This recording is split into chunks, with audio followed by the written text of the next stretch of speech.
Hey, y'all, gravity. Any day above ground, live it. It is a beautiful day down here in Atlanta. And I'm sure it is where you are, unless you're up north.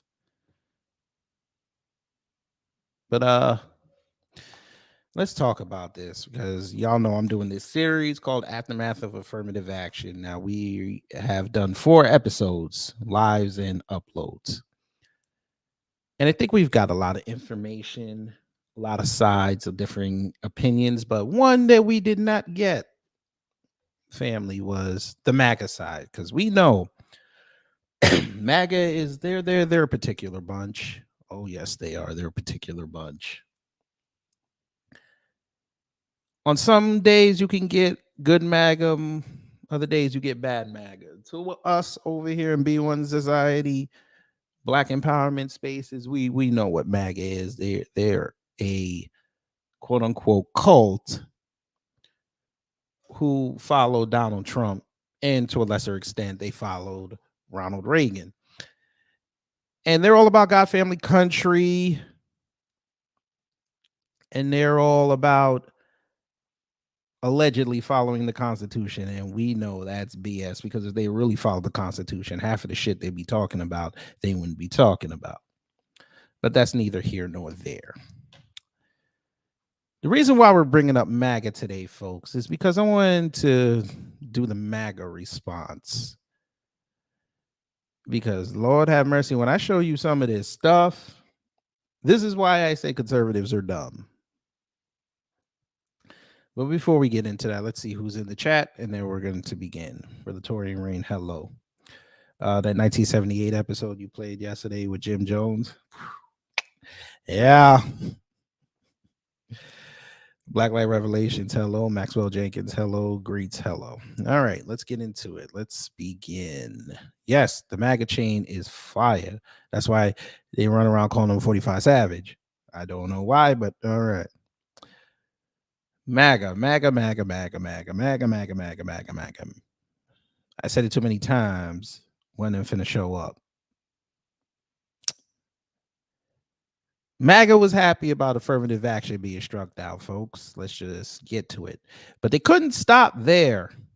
They decided to attack black folks. Of course they did. They said they weren't like the others. They're all about everybody standing above the flag and underneath it. And then all of a sudden, they attack black folks.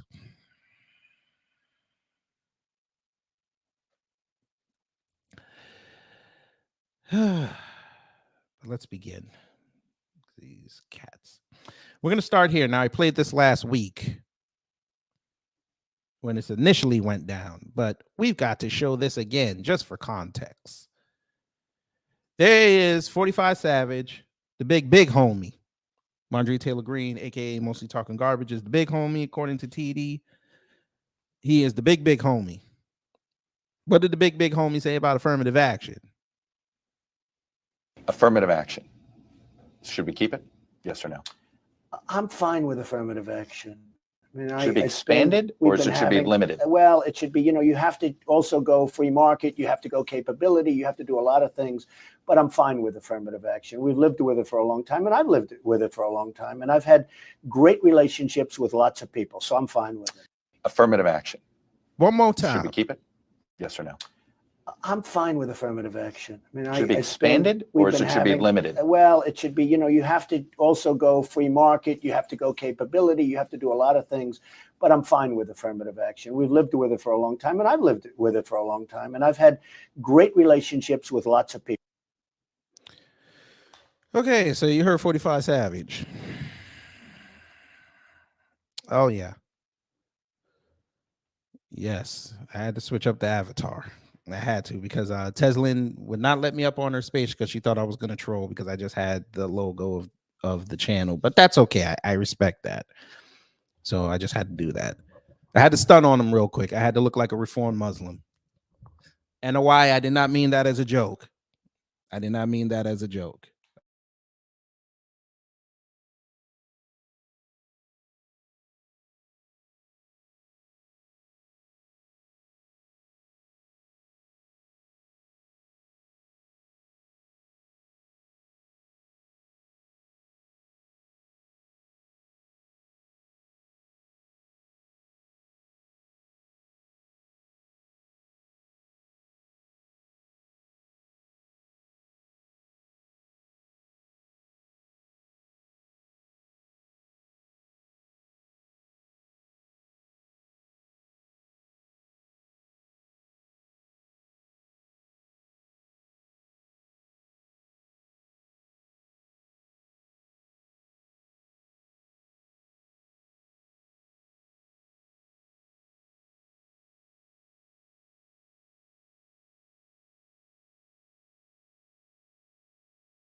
Can y'all hear me now?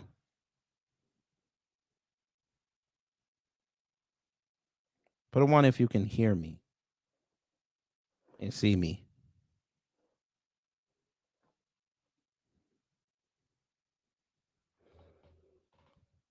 I think you guys are good now. I don't know what that is. All right, that's good. Okay, very good. I don't know. My internet decided to have its way with me for a second. I don't know what the hell it was. I did not consent. Anyway, let's get back to this. So 45 Savage. Who was that? Kelly Goodman. Good morning. I saw your comment. Yes. 45 Savage. He said what he said. Oh, nah. Black light. No, brother. No, brother. They don't like it that I was involving my villainy. They didn't like it because they know what was about to happen to him. So 45 Savage said what he said. Yes, he did. We go down the line because, of course, MAGA think they funny. They not funny. Here we go. Why did it just? Oh, don't do that. I hate when it does that. Anyway, whatever. Go back. Why you do that? Don't you do that? Hate when they do that. Okay, look. Extreme MAGA mule. Funny how Miss Affirmative Action fails to mention that it's blacks killing blacks and whitey. If you think about it, Dems commit about 80% of shootings in this country, mostly black on black killings, but anyone will do. This is why I tell y'all, conservatives are dumb. They are dumb. They are dumb. Young Nine, hello. Carlin Way, hello.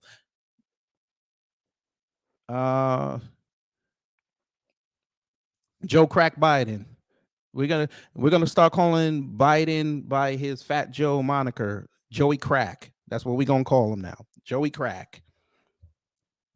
But yes, family, Torian, especially you and Black Light, because y'all are down in these political holes with me to a certain extent, especially with the when they love to bring out the stats about us. 13% of the population commit 52% of violent crime. James Allsup and all these jackasses love reciting that.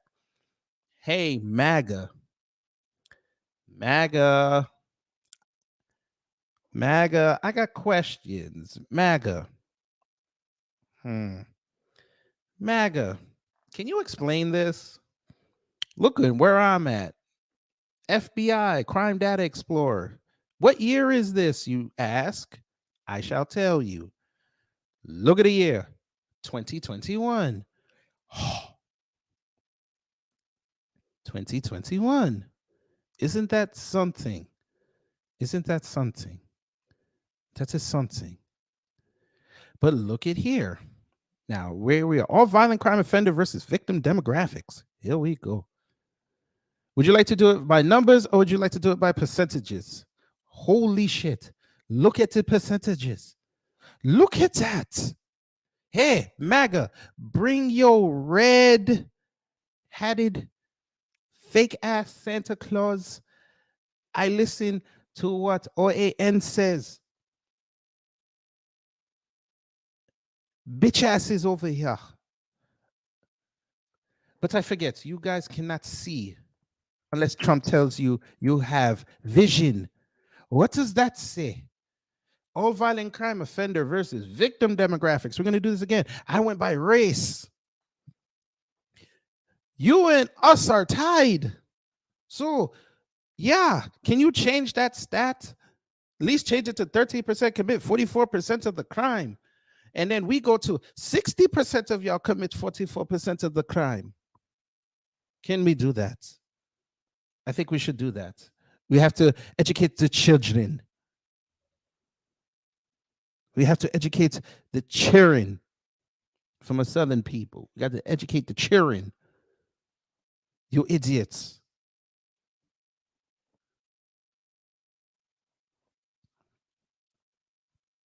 Oh, and by the way, hey, Asians. Asians.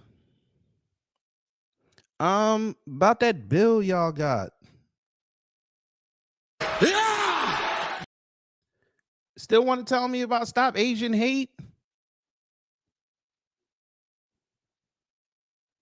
Are we gonna get their Black Light? because I need MAGA. Hey, MAGA, you're gonna be the reason why your man loses if y'all don't shape up. I just had 2 people leave. They were probably MAGA people. Oops. Victim race. Now these are I think these are the offenders.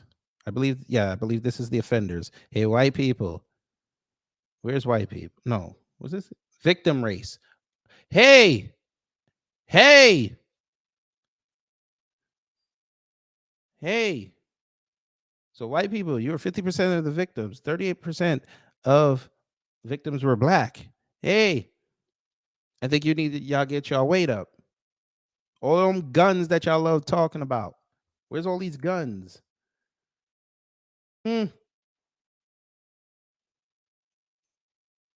Changing rape definition. Look at y'all. Y'all so mad. Where are the grape stats? I'm trying to find grape stats.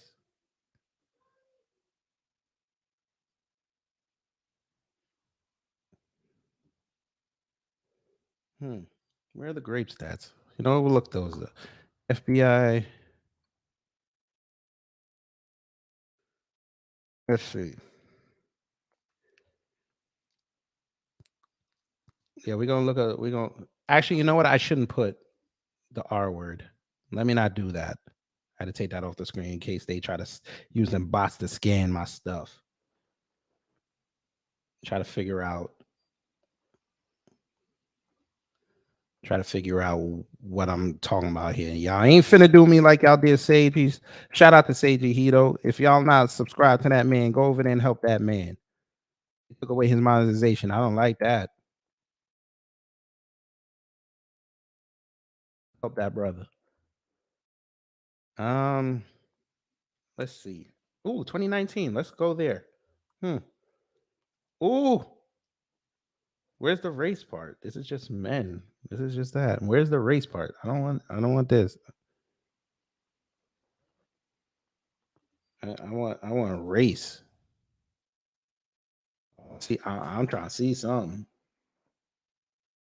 Let's see, 2021. I see something.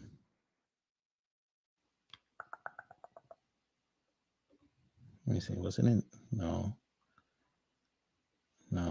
that wasn't it. Where's the race? Hate crime stats. Yeah, we finna get that too.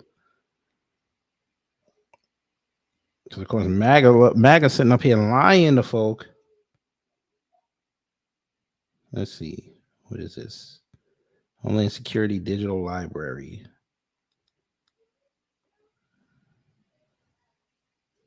Come on. Come on. You can work. All right. While that's loading, we're going to look at this. Offenses by crime. Yeah, MAGA, why y'all ain't talking about these stats here? 8,000 hate crimes last year. 2 years ago. Why y'all not talking about that? But y'all think it's everybody just out here just hating on people, huh? All right.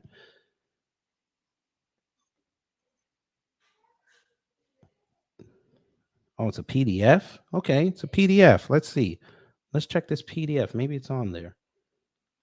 How do you open a PDF on this? Shit. Y'all know how to open a PDF on a StreamYard?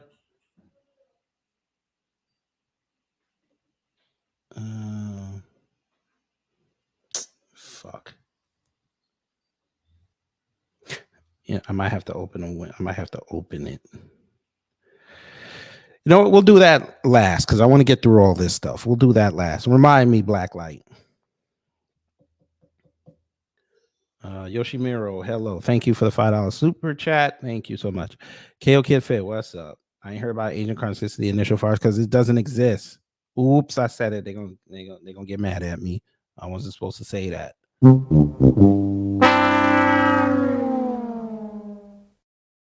Don't let Asian crime reporting Asian Dawn on Twitter screw you up.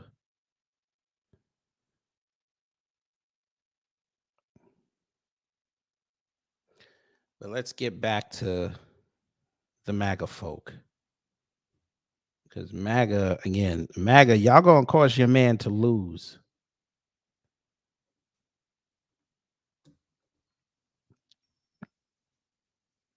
Can you tell it to be open in the browser? I'm gonna try that later. I think I know how to do it. Film animation art, hello. Let's continue. Y'all got me out here defending Joy Reid, man. Y'all really be trying me.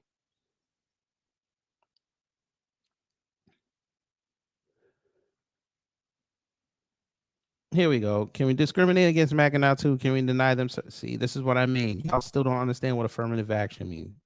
Oh, and then you're gonna write satire about him, but you put this picture up. All right, you got it.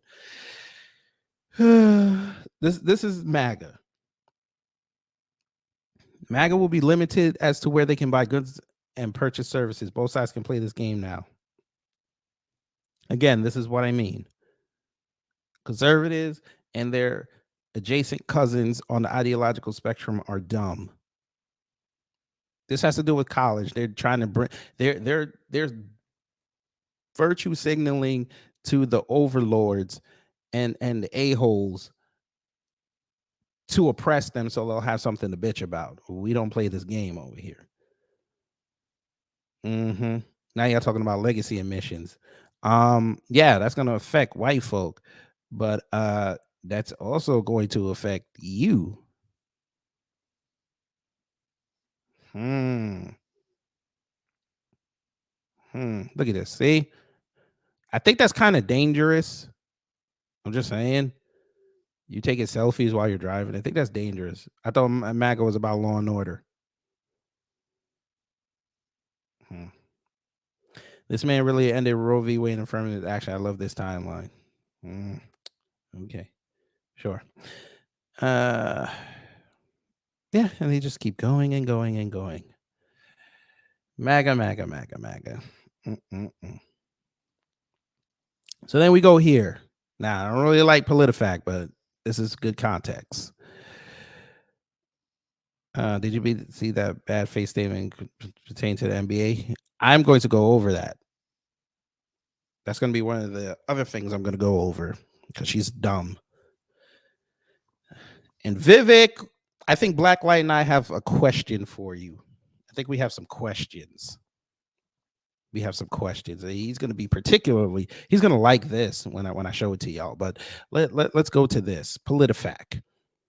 Ron DeSantis stated on a June 29, 2023 tweet, Donald Trump is an affirmative action advocate. PolitiFact rated that mostly false. Why? The same day the U.S. Supreme Court struck down affirmative action college admissions to presidential candidate of Florida Governor Ron DeSantis pounced on fellow Republican candidate and former President Donald Trump to paint him as supporting affirmative action, a stance unpopular with many in the GOP. Sad day for affirmative action advocates, read the June 29 tweet from the DeSantis War Room, a rapid response arm of DeSantis' campaign. The tweet included a clip of an August 16, 2015 interview in which Trump discussed affirmative action on NBC's Meet the Press, which we saw at the beginning. DeSantis separately tweeted his support for the court ruling without mentioning Trump. Trump expressed support for affirmative action during the Meet the Press interview, but that example is an outlier compared with Trump's presidential record and his more recent comments on affirmative action. Neither the DeSantis nor Trump campaign responded to requests for comment. Well, why would they talk to PolitiFact? What Trump has said and done since 2015 by focusing on the 8-year-old Meet the Press interview, the DeSantis campaign ignores what has transpired since, including actions by Trump's presidential administration. Featured fact check. And don't worry about that. The Trump administration's actions opposing affirmative action, including July 2018, the Justice Department rescinded guidance under Barack Obama that encouraged higher education institutions to factor race into admissions decisions. In an August 2018 court filing, the Justice Department signaled its support for students for fair admissions. Listen to this. I'm going to start again. In an August 2018 court filing, the Justice Department signaled its support for students for fair admissions, a group that had sued Harvard University over its affirmative action admissions policy. Let's ask the question, why is the Justice Department an arm of the government? Why are they boosting support for a private nonprofit? That sounds like a conflict of interest to us now, doesn't it? I could be wrong. Sounds like a conflict of interest. That was one of two cases that produced the June 29th Supreme Court rulings that overturned affirmative action. Trump's then Attorney General Jeff Sessions said in a statement about the court filing, no American should be denied admission to school because of their race. It's funny that y'all keep saying that people shouldn't go to school and be denied going to school because of their race, but the Asians were the one bitching about they couldn't get in because of their race. But then we look at the stats and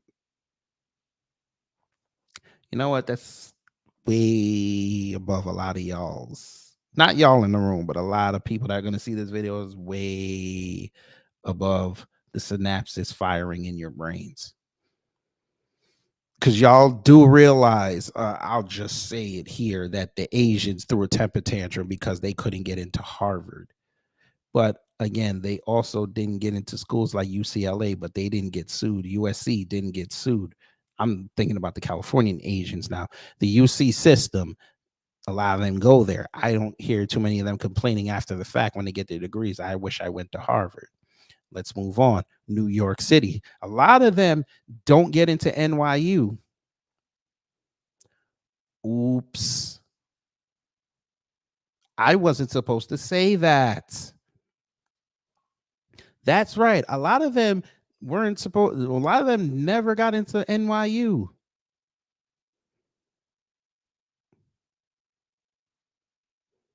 Guess where they went? That's right. They went to the CUNY system. I didn't hear them bitching about how they couldn't get into NYU after that.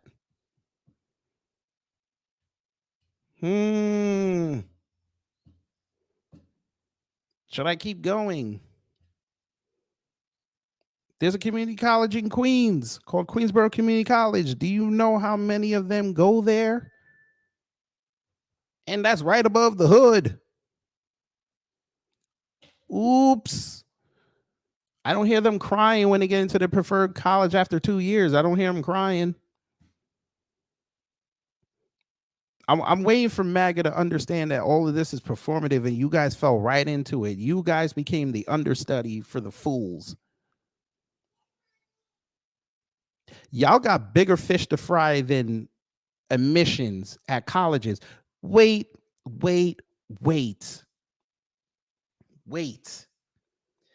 Isn't MAGA the same group? They love to say that these schools and colleges and universities are indoctrinating the kids. Why do you care about affirmative action in colleges and universities? MAGA, I need this answered for the people that are going to go vote next year. Why do you care about this issue? If you're saying that the colleges and universities, no matter who's in there, they're trying to indoctrinate the next generation coming out. They all turn liberal. Why do you care about this? Y'all should have ignored this.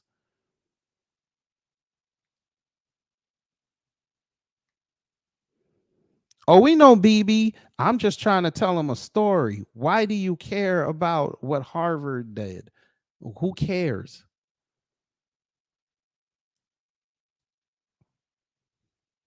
Most people that apply to Harvard don't get in.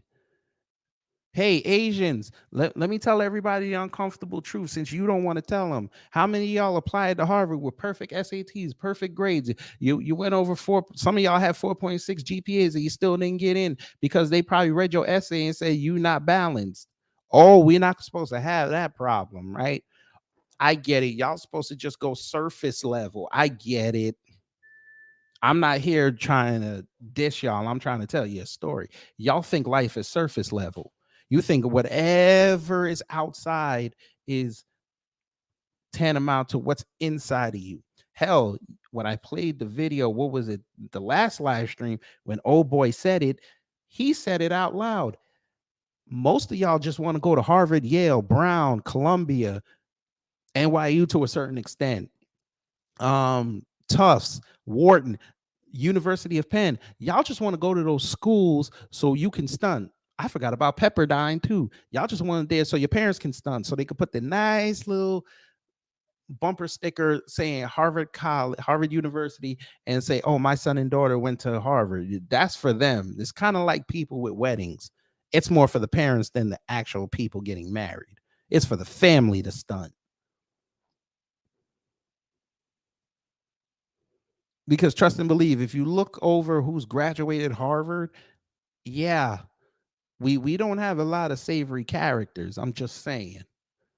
But y'all want to be part of that. Why?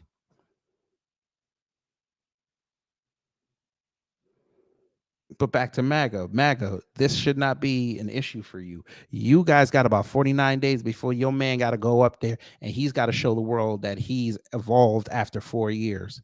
And right now, he ain't showing that. He literally thinks this is 2016 again. That ain't going to work.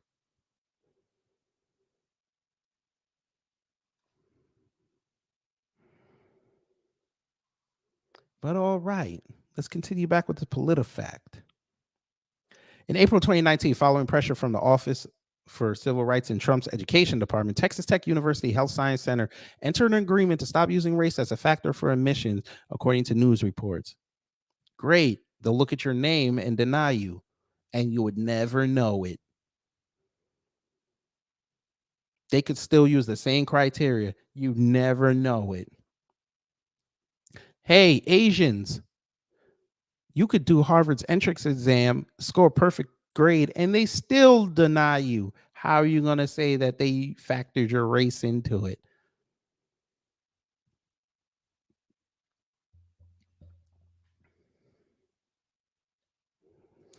In February 2020, the administration filed an amicus brief in the Harvard case, arguing that Harvard's expansive use of race in its admissions process violates federal civil rights laws and Supreme Court precedent.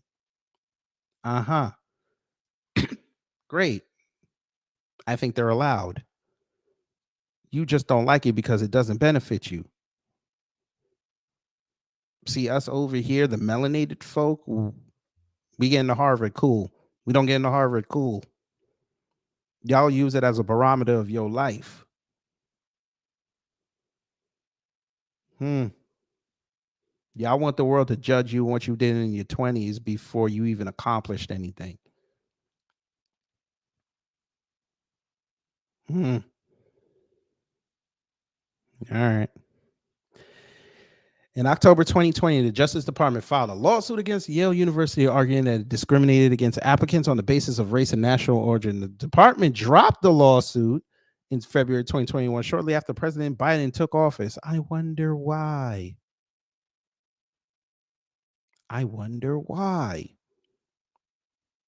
Let's see. Why did you drop it?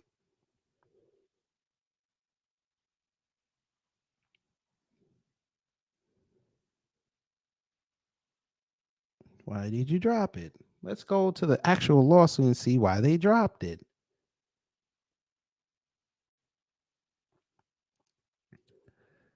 The Justice Department today filed suit against Yale University for race and national origin discrimination. The complaint alleges that Yale discriminated against applicants to Yale College on the grounds of race and national origin, that Yale's discrimination imposes undue and unlawful penalties on racially disfavored applicants, including in particular most Asians and white applicants.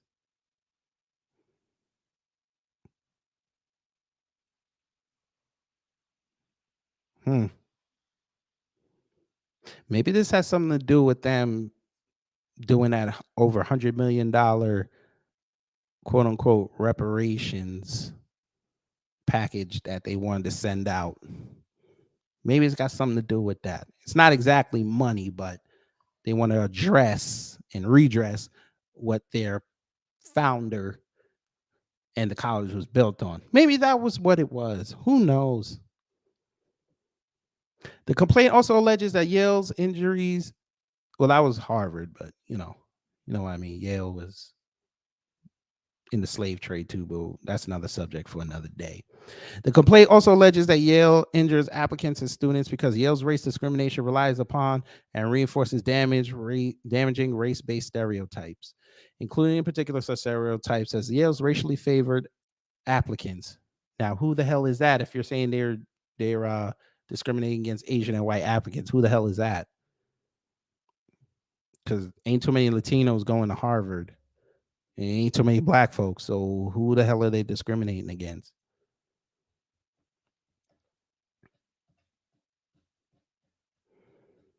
And back in 2020, they put y'all together. I guess you didn't realize that.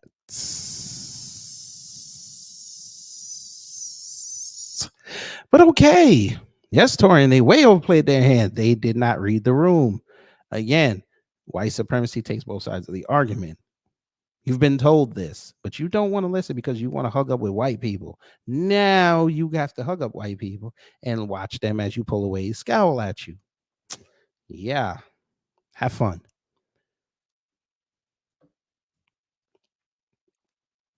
And the complaint alleges that Yale engages in racial balancing.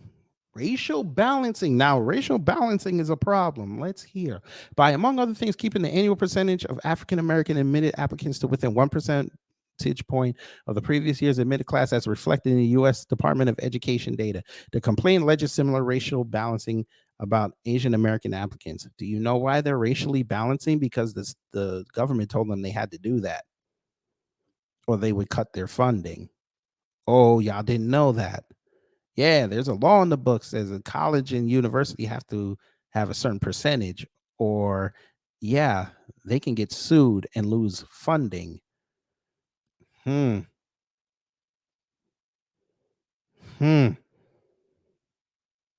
But I bet Calvin and Kenny did not articulate that when they were around there pom-pomming.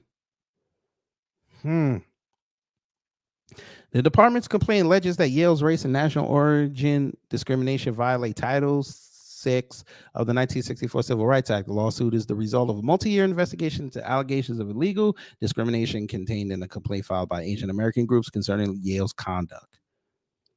Legal race discrimination by colleges and universities must end, said Assistant Attorney General Eric Dryband of the Civil Rights Division. The nation's highest ideals include the notion that we are all equal under the law. Stop telling that lie. For centuries, people from all over the world have learned of this ideal, left their ancestral homes, and come to the United States hoping that this country would live up to its ideals and that they and their families could enjoy equal opportunity to pursue the American dream. Stop telling that lie. Because the natives here you screw over every other day. But all right. Countless Americans have pursued their dreams through higher education and continue to do so. All persons who apply for admission to colleges and universities should expect to know that they will be judged by their character, talents, and achievements and not the color of their skin. To do otherwise is to permit our institutions to foster stereotypes, bitterness, and division. You mean like all them races having their own student unions, their own scholarships? You mean that? Which is what I told y'all last week. Asians, that's going to be the next thing on the chopping block. Y'all worried about legacy admissions. These corporations right now, and these private businesses that give out these scholarships and grants, now it's going to be open to anybody. You're going to have to compete harder. Them Asian ones that are specific for y'all, no mas. If they go that far. Those AAPI scholarships, no mas. If they go that far. Underrepresented scholarships, no mas. If they go that far.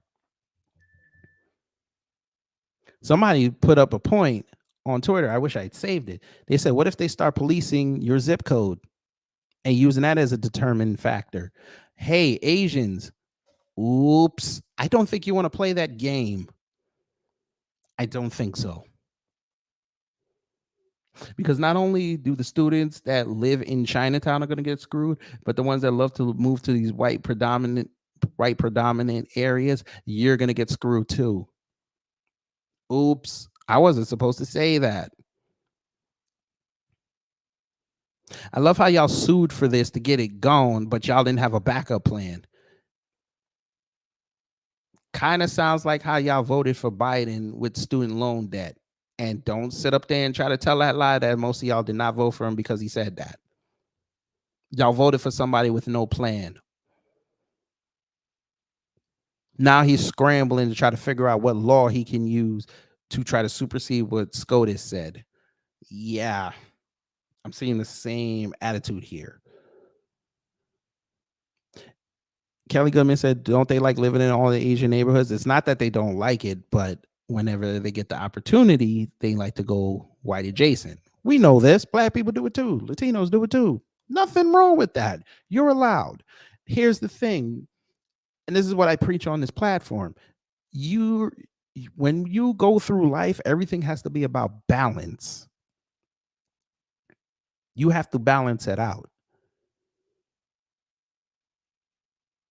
If you're going to sue to get this struck down, again, you have to have a backup plan. You've got to have a way to move forward.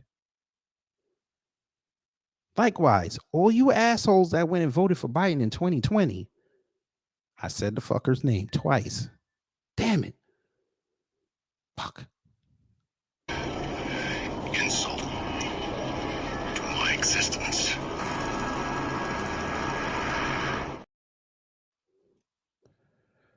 For all of y'all that voted for Joey Crack in 2020, y'all never held him to a standard. Everything was anybody but Trump. Now here y'all are 2 years later and y'all can't ask them questions, but get mad at us for asking the questions and not the question of why did you vote for him? That's not the question. The question is, what has he done or what did he propose to get the country out of what it was going through in 2020? We still not out of it, folks. And it's been 3 years on. It's been damn near 2.5. We're not at it. We're not out of this. And you dumbasses are gonna go back in the booths and you gonna vote for him again because you're gonna now give him the 4 years to fix it.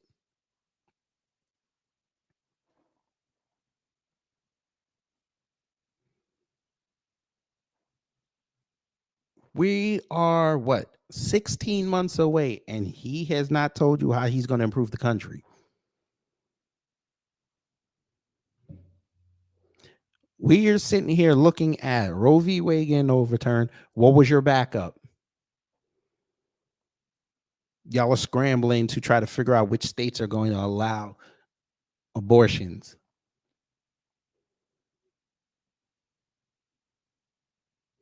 Yet the GOP is already limiting y'all on that because they already predicted it. Your student loan got shut down. What was your backup plan? They're going to start collecting interest again next month.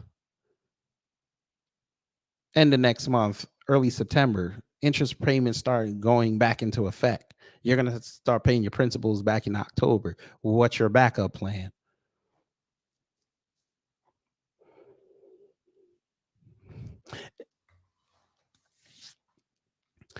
No, Kelly, here's the thing. He had empty platitudes that they fell for.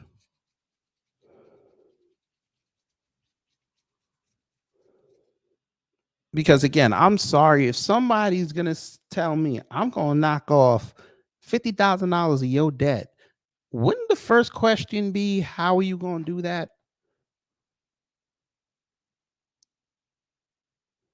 I'm going to ask the family. If I told you right now, you give me one of your bills and I'll pay it off, ain't you going to ask me how you going to do that?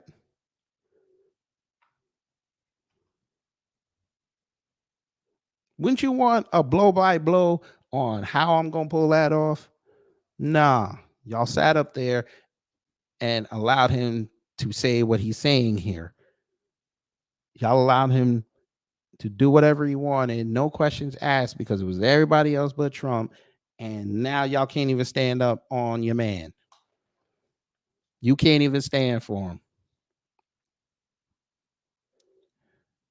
Now we have this Yale lawsuit situation.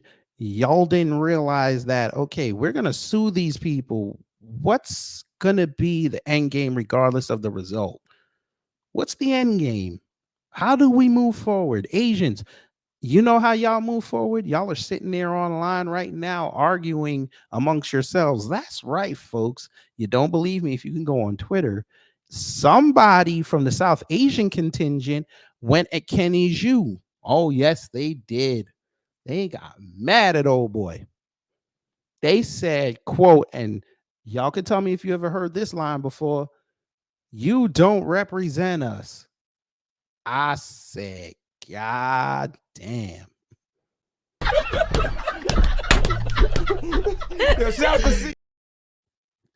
I live to see these AAPI fight amongst themselves because we knew that coalition was BS.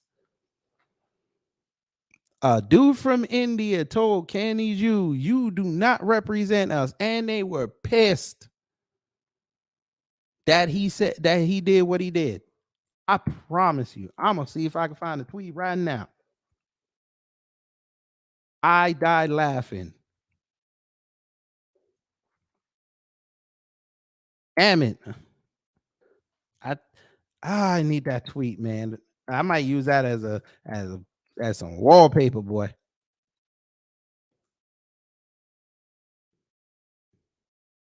Whew. Damn, I wish I'd have saved that tweet, man. That was a beautiful tweet. I looked at it, I said, Jesus.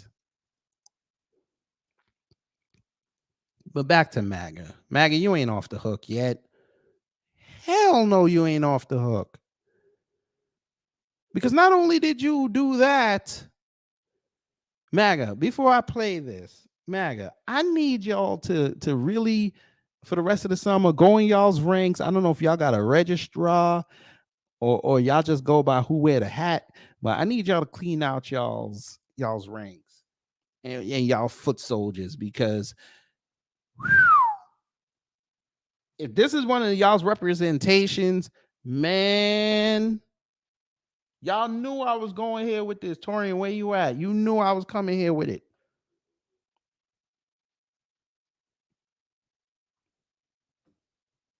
But before we play this, we got to back it up. We got to back it up. We need to show y'all contacts. We got to back this up. Now, as you see, hashtag God's not woke. Boy, if you better go read that Bible, it'll show you how black God was. But all right. But all right. Y'all not ready to go down that rabbit hole. All right.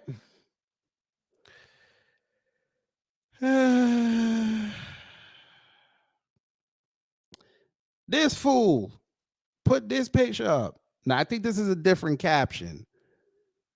I'm trying to find the original caption. Where is it? Yeah, here it is. He wrote this on July 4th.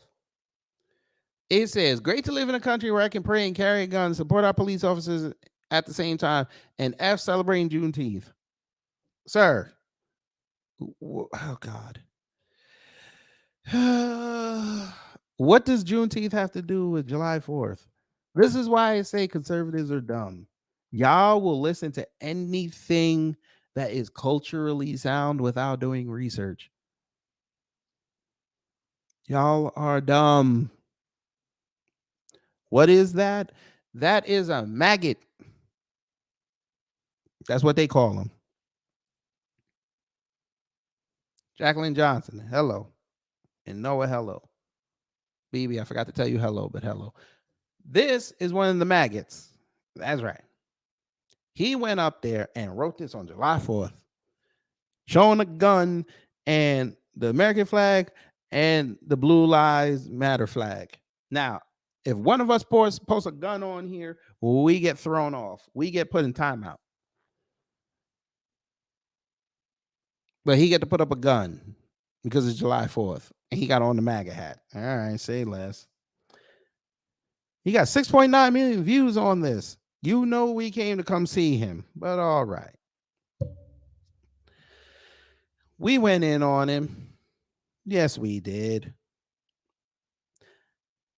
But then I saw this. Hotel Virgin Mary got at him. Said, imagine celebrating freedom in the U.S., but this in Juneteenth not adding up. Sharice Lane got at him, told him to lose some weight. That was kind of fucked up, but it was kind of funny. Then I saw this video. He did this the same day. I guess after he got all the heat. Dear jackass, I don't care what you think. You don't determine my status. I'm an American. I don't care what you say or think. You're not the boss of me. Sincerely, me. Nobody said they were the boss of you, sir. We just don't like all that cooning you doing. Because trust and believe, I challenge you to this. I dare you to have a conversation with your MAGA friends on something that they're going to have to, quote unquote, come to grips with and see if they're going to allow you to have that conversation.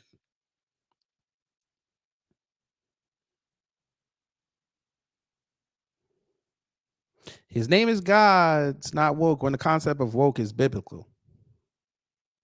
That man said, you're not the boss of me. Sir, you're wearing the hat of your boss.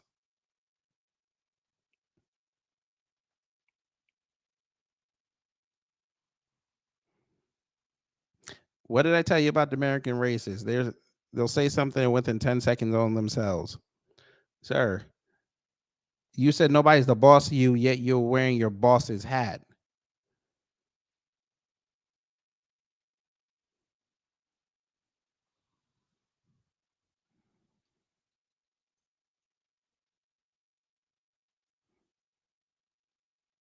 I'm just saying.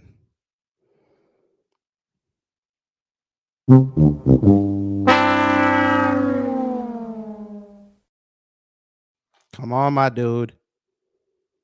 This ain't it, but all right. Let's go back up to the top.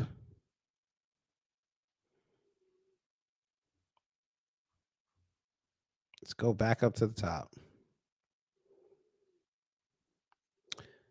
So you put this up 18 hours ago. So you're trying to recapture the magic. All right. I'm blessed to be a Christian constitutional American. Again, if you read the Constitution, sir, I don't think you'd be saying half the shit you'd be saying, but okay. I'm not going to be jerked around the chain by racist black and white liberals. Racist black and white liberals. Okay. Who supports men playing in women's sports. Okay.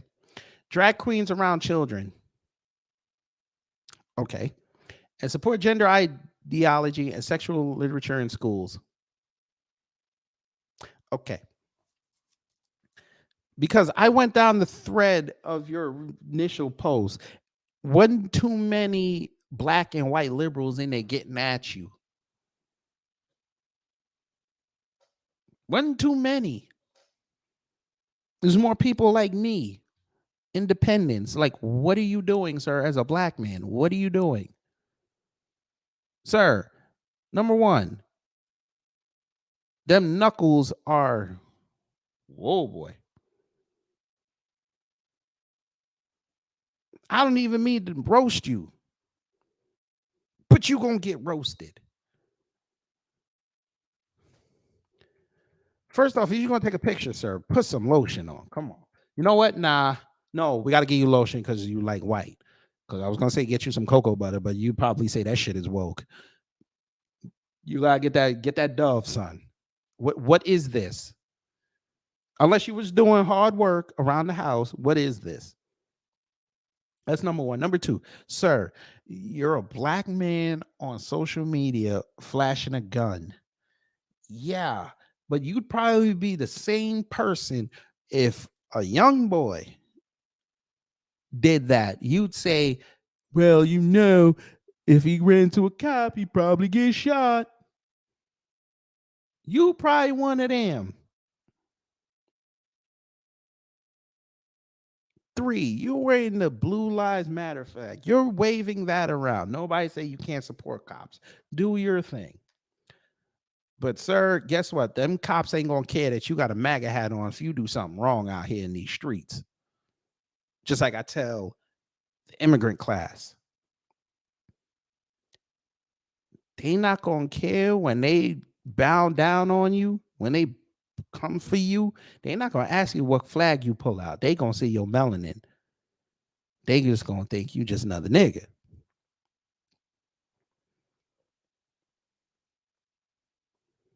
We have these stories, sir. Number 4, you went and dissed Juneteenth. Again, I don't even know why Juneteenth for a whole contingent of people in MAGA that don't care about Juneteenth. You wasted an entire day talking about Juneteenth. You wasted a tweet talking about Juneteenth, mentioning Juneteenth, making it trend on Twitter on the day it's not even being celebrated.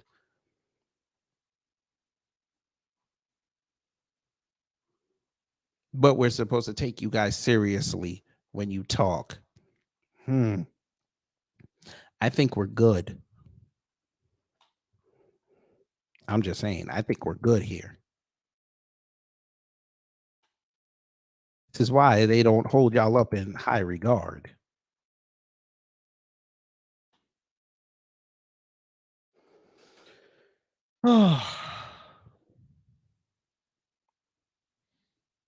His boobies, I don't think you want those. Them shits look like 3 chicken tenderloins together.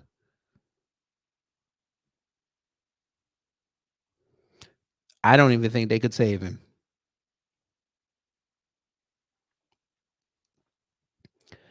I don't know if he's clout chasing. I ain't sure.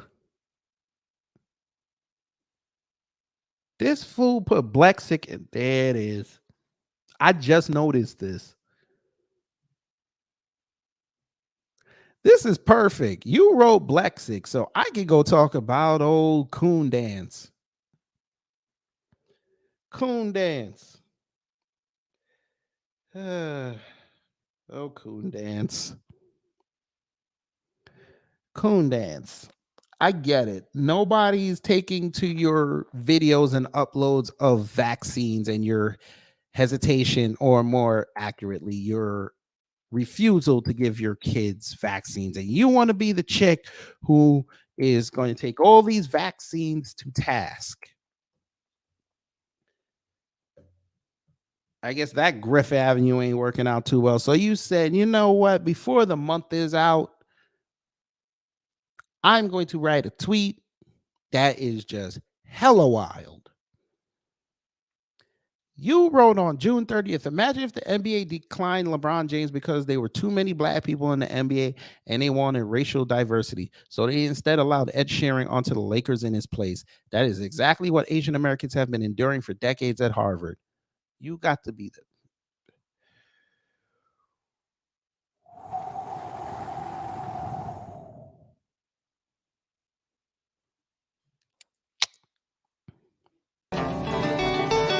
And folk, them white people lost their mind.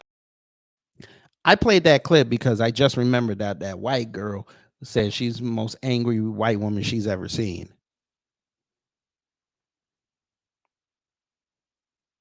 Something to that effect. Candace Owens. Again, conservatives, y'all are so dumb. Y'all can't even put an analogy together.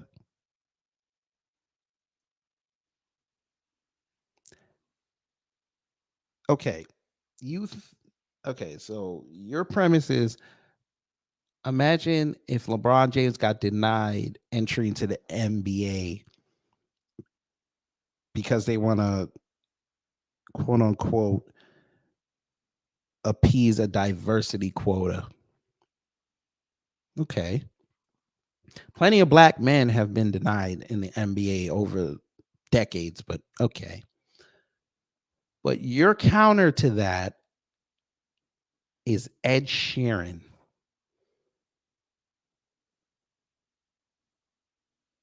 Ed Sheeran,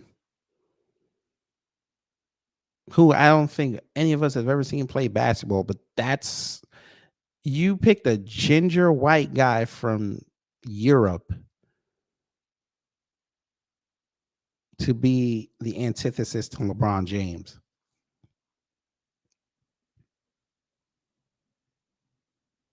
You could have said, what if they just flooded the NBA with European players? Your tweet might have made more sense. You brought Ed Sheeran into it. And you thought you did something impressive.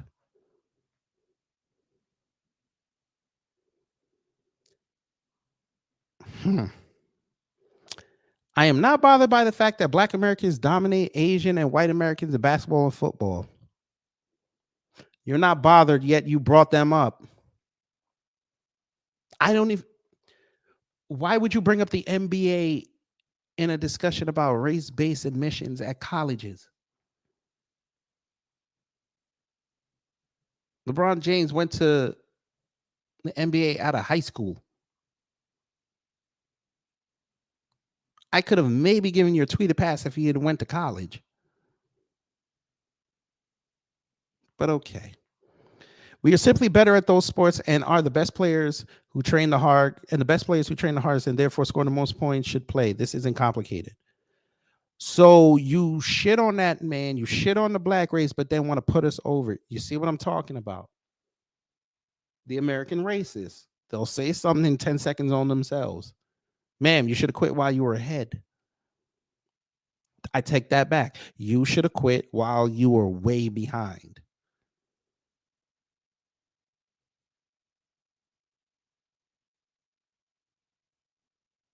Because guess what, ma'am, since you clearly don't know nothing about the NBA because you live in Nashville and they don't have an NBA team except in Memphis. For all the black players that are in the league, you don't even have 10% black coaches. And I mean head coaches. For your tweet mentioning football, that's great. Yes, we dominate football. The Rooney Rule is bullshit in it.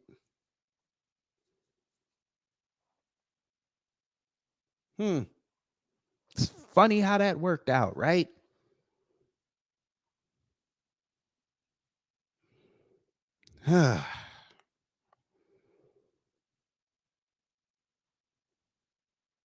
So I said, what kind of comparison is this? Terrible example, not even close. The playing field is not even such as life, but there can be things in place to make it as even as possible. There's only one NBA, but many colleges. Exactly. Here we go. Exactly. I get it when things were done in the past that hurt people of particular skin color, but when you tell me that to right this past wrong, we need to treat people differently based on their skin color, I have some concerns. Y'all don't want that problem. Doesn't LeBron James cry himself to sleep every night because Nikolai Jokic is better than he is? Okay. So what? LeBron James is 39 years old. Jokic is in his 20s. So fucking what? And I'm not the biggest LeBron James fan, but y'all, I swear, man, white people cannot compare shit. Y'all need to go back to school and learn similes and metaphors. Jesus. And analogies. Look, there we go. MAGA, there it is. Is she begging people to follow back? How many people she got? 15,000 and 14,000 people she's following. All right. Spot on. Happy to know that admissions must be based on abilities and qualifications that no longer include certain ethnicities as a must-have. Y'all are going to live to regret those words. I swear to God. But will universities actually follow this or find some way to ignore or get around the decision? Feels like a toss-up right now. Ma'am, you're white. You should already know. They already figured it out. But okay. The NBA never denied access to white people based on the color of their skin. Therefore, the two scenarios aren't equally comparable. Candace, You got to be. I can tell she don't watch the NBA. Okay, Candace, Nikolai Jokic just won the title. They're trying to say he's the best player in the league right now. He's a white Eastern European dude.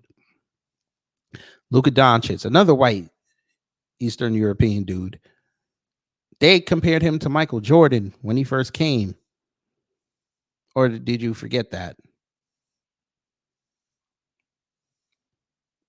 The NBA has been looking for a white savior for decades. Who remembers Brian Scalabrine? They called him White Mamba.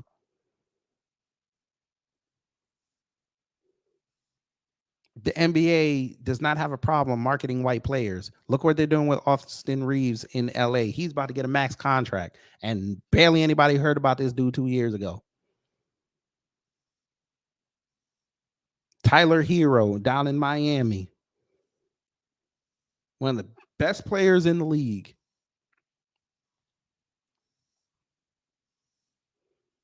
If the NBA really cared about marketing its white players, they would have done so. But, you know, we know what would have happened. But that was not the only tweet you said, man. You said this one. If white people would like to have a greater presence in the NBA, then they're going to have to work at their jump shots. If black people would like to have a greater presence in Harvard, then we're going to have to work on our academics. This is not hard. Okay. So her wake-up call is going to be glorious. It's going to be glorious.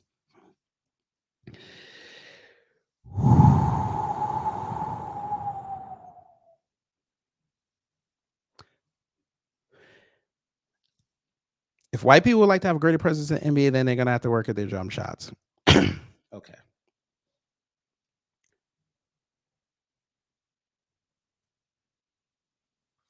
White people can shoot in the NBA. The problem is a lot of them don't have all the tools. The other problem is a lot of them aren't marketable. Nothing wrong with that. You get in where you can fit in.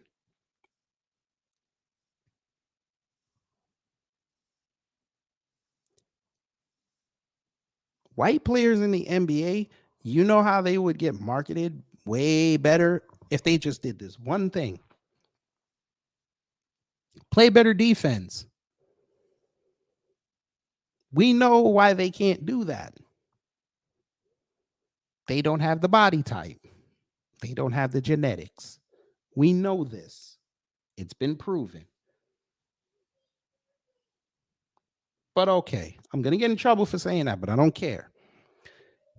This here, Candace Owens.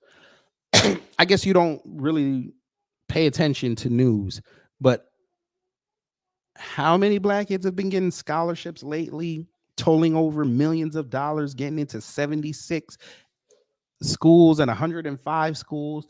There's black kids right now preparing to leave to go to these schools, but you're worried about academics, saying that we need to focus on academics because y'all see reports of what Baltimore got going on. You think that's the entire black community. You see what's going on in New York City and think that's the black community. You see what's going on in Chicago and think that's the black community.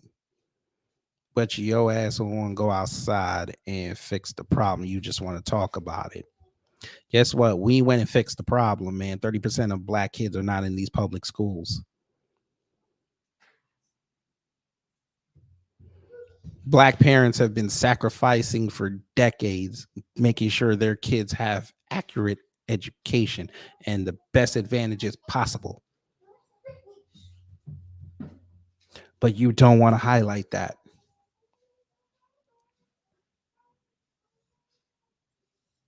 You're a mother.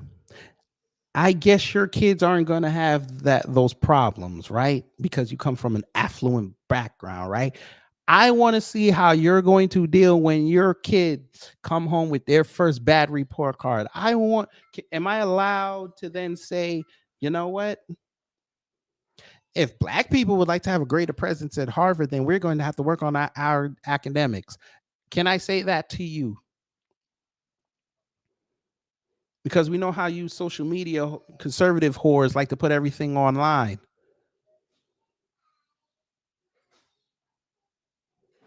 When your child's report card, if I see a B on there or a low A, I'm going to tweet this to you.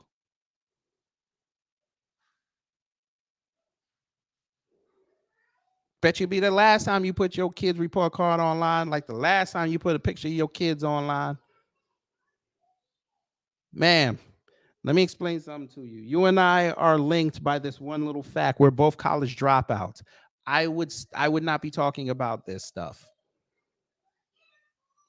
in relation to black people. I wouldn't be talking about this because I'm smarter than you. If you weren't given a script or you trying to find grift points, you couldn't last in a conversation. We saw what happened when you let the white boy get at you and he didn't even say nothing that harsh and you went and flipped out in front of a mixed white and Korean man and his two white co-hosts and you started dropping F-bombs. I don't think you should be talking about people, black people who want to have a greater presence at Harvard. We should work on our academics. Ma'am, please.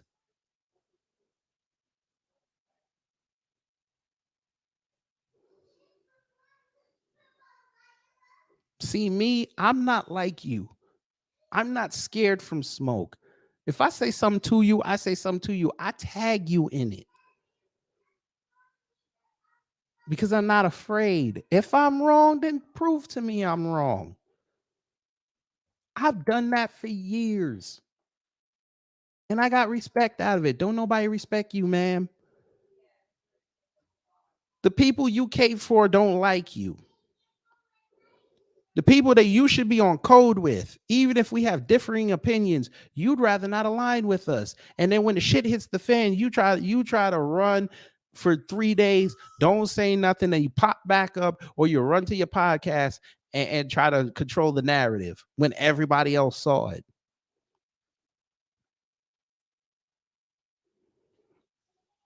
By the way, ma'am, just to prove my point in real time, I'm trashing you again.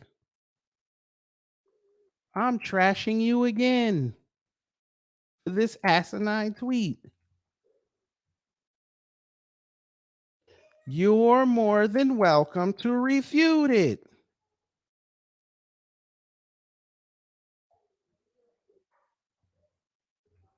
I don't run from smoke.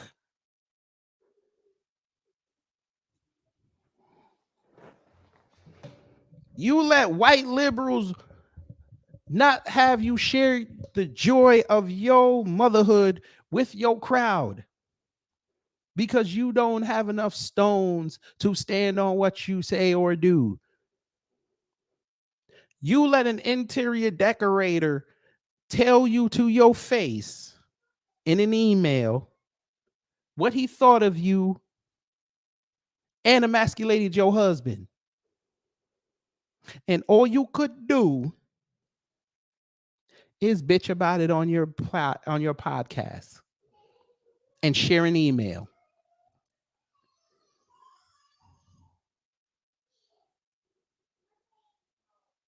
You talk all big and bad when there's an audience, but you won't talk big and bad when somebody's looking you dead in your face who has differing opinions.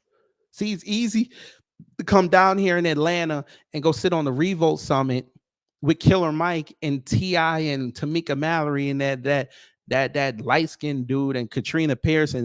That's easy. You had nothing to lose there. If you got trounced there, you could have said, you know what, at least I showed up. You could have still pulled a win out of that. And again, I gave you credit for showing up there. And you were actually saying some things that were right. And then it took you less than a year to take away all that because of what you said about George Floyd. And there you go. Another example. You said what you said about George Floyd. Then you took the video down. You took the live stream down. Couldn't even stand on that. Now, when you say something about George Floyd and people get at you, you act like you didn't see it.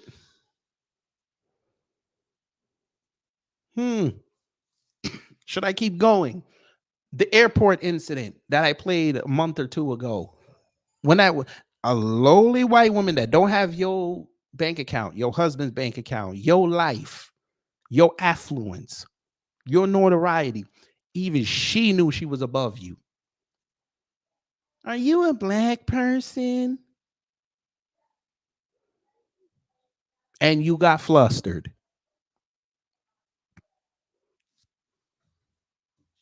I'm off you now, man. You're not worthy. For your sake, you better pick a political candidate and focus on them for the next 16 months, because your takes on black people are wholly egregious, number one. And number two, even white people are starting to get tired of it. White people, we know, love to joke on black folks, but when you make bad black jokes in poor taste, even they're like, listen, we not fucking with you. But let's go. Hey, Vivek, I have a question, sir, because you've been crashing out ever since you saw Tesla and Figaro. You are here creating scholarships for civics, which, okay, instead of you saying, let's put civics back in school, you want to incentivize people to go learn physics, to go learn civics when it should be learned, because that's American history. But okay, whatever gets you to sleep at night.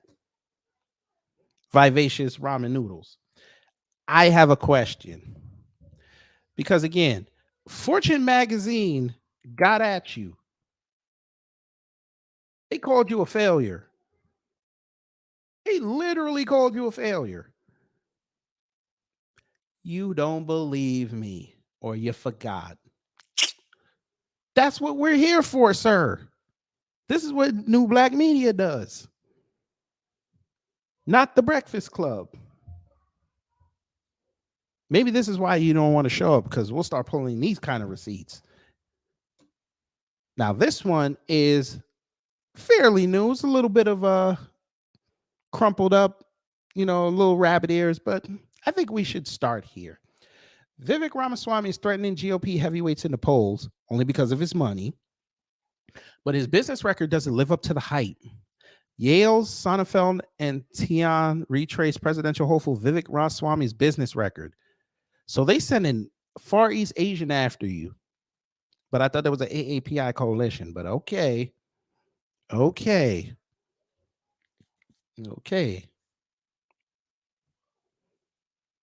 Let's see. June 14th.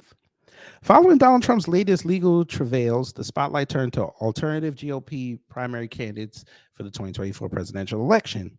Political newcomer Vivek Ramaswamy candidacy has taken the GOP field by storm, with Ramaswamy coming out of nowhere to outpoll many candidates with far greater name recognition and political experience, such as Mike Pence, Nikki Haley, Tim Scott, Chris Christie, and Asa Hutchinson at one point. Again, the only reason why he got that was because he's been putting himself out there, which is what he's supposed to do, but he also has the money. Core to Ramaswamy's rise is his supposedly successful business track record, with supporters celebrating him as a billionaire entrepreneur with a triumphant record of value creation and who is not beholden to the elites.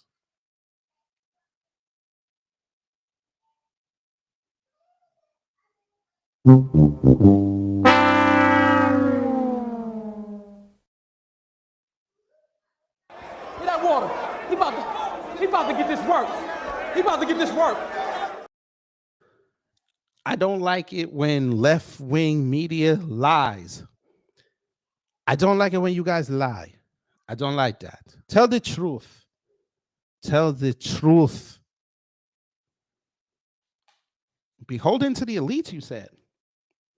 Hey, Vivek, have you ever touted your record on Ebola? No.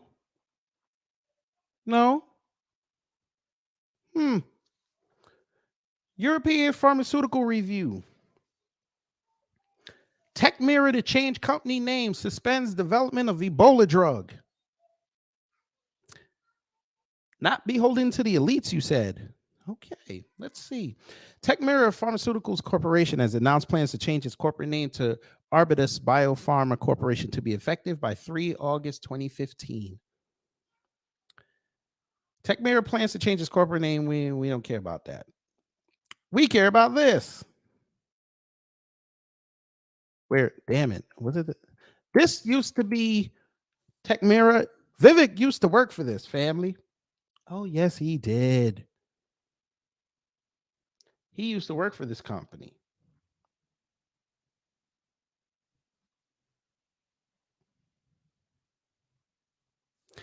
Their drugs didn't work. They got bought out by another company. You don't believe me, right? Tabernacle. Here you go. Tecmira Pharmaceuticals Corporation, Vivek Ramaswamy. February 4th, 2015. Here's the transaction number. This is all from the Federal Trade Commission website. You can go look this up. Acquiring party, Tecmira Pharmaceuticals Corporation. Acquired party, Vivek Ramaswamy. This used to be his. Granting status, granted. Acquired entities, Encore Biopharma Incorporated. Interesting. But then again, you're like, that's not too much. It's not too much. That's not damning enough. Yes, sir.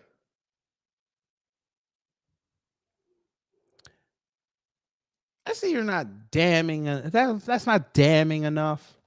Hey, Vivek, let's read that little part of your article again. Core to Ramaswamy's rise is his supposedly successful business track record, with supporters celebrating him as a billionaire entrepreneur with a triumphant record of value creation and who is not beholden to the elites. Get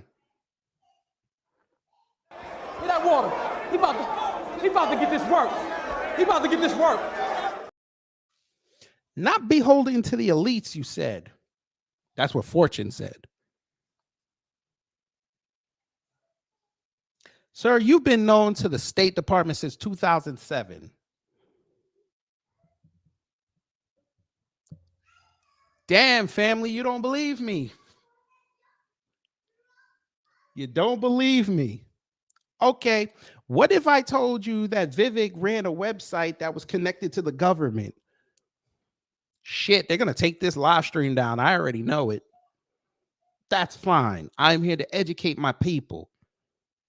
And all you Rama shills that want to sit up here and comb his hair, how about you go to his very dormant YouTube page? Because he has one, 72.7 thousand subscribers, but he put up a video 2 weeks ago, minute and a half, only got 704 views. Yeah, Vivek's been known to the State Department since 2007, while he was still in college.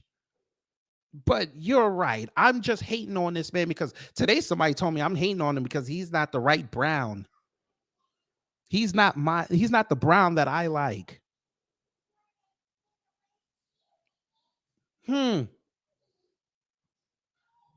can tell me, family, have I ever made it about him and his skin color?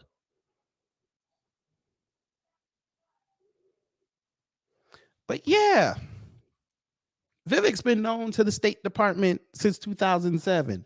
But again, you're right. I don't know what the fuck I'm talking about, right? There you go. Look at this. So y'all can tell me I ain't lying. Bridging U.S. Indian Relations, Span Magazine. Don't believe me? Look up in the, what they call this? The search box. What does this say? Span.state.gov. That's the State Department's website, ladies and gentlemen. Let me blow this up so y'all can see. Well, I can't blow that part up. But yeah, that's the State Department's website. This is why I tell you, whenever you see these candidates like this, they're not threats.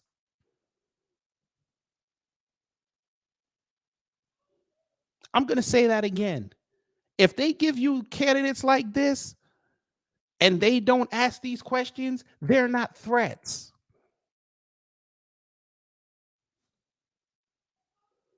Most of the GOP field is not a threat. There's only 3 people up there right now that are threats. Trump, DeSantis, and I know y'all, this one's going to shock y'all, Chris Christie. Those are the only 3 that are threats. The rest of them are just to level out the field.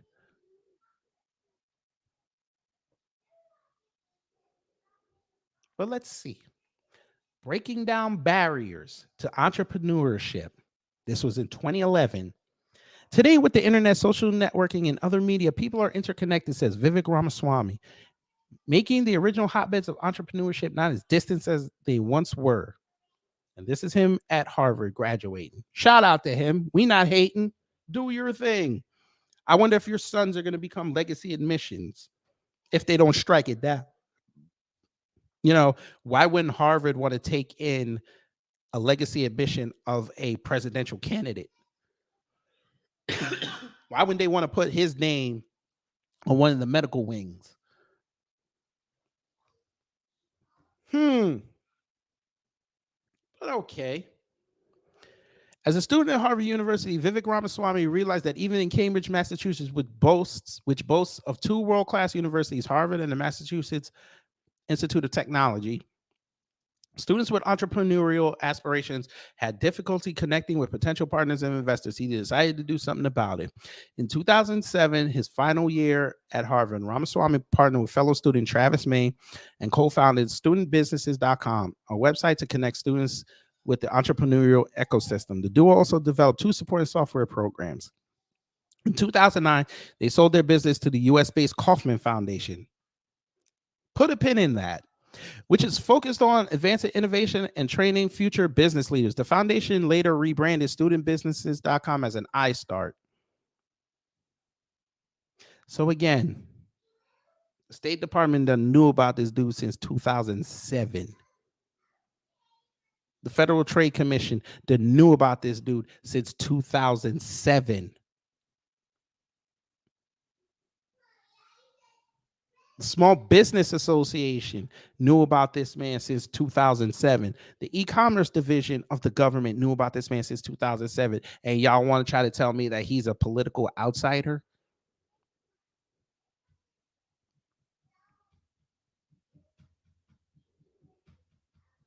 No, BB. He's not the GOP version of Andrew Yang. He's the GOP 2.0 version of Trump. You can go look at his campaign website. At the top, it literally says America First 2.0. He literally took that from Trump. All his talking points are MAGA talking points. He's not even original. But yeah, hey, y'all want to tell me again that this man is a political outsider? I'm sorry. He's a political outsider. This guy.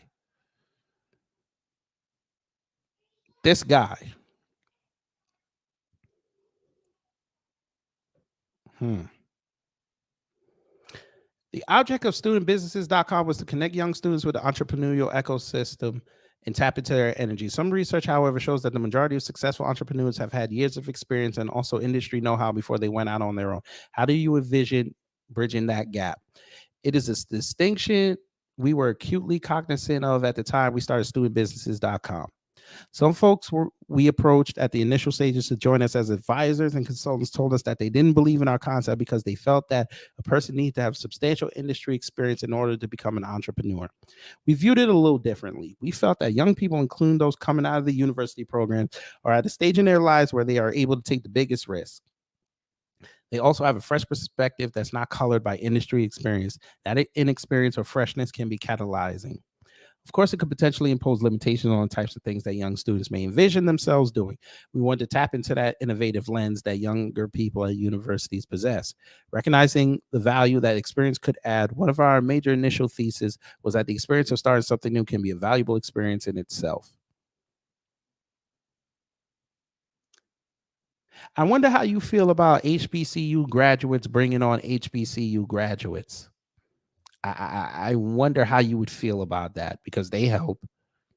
But again, you'd probably think it's a bit negative because they're black.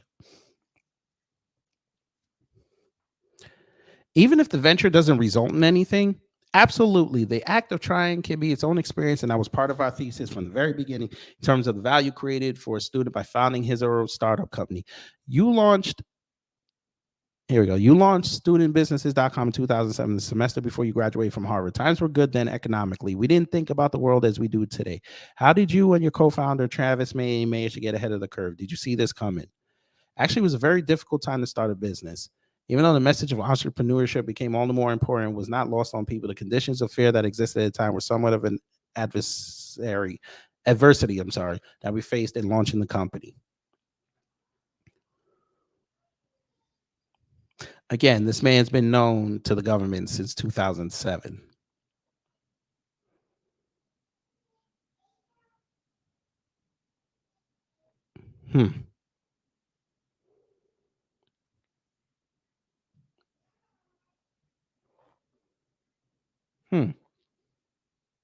Okay.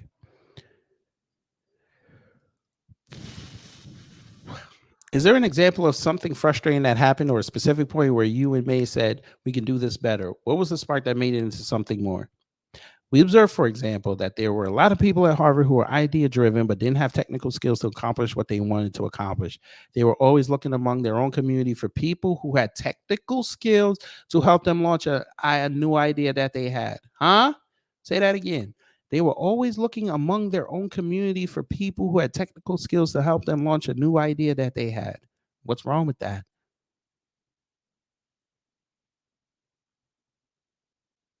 Why wouldn't you want to keep it in-house?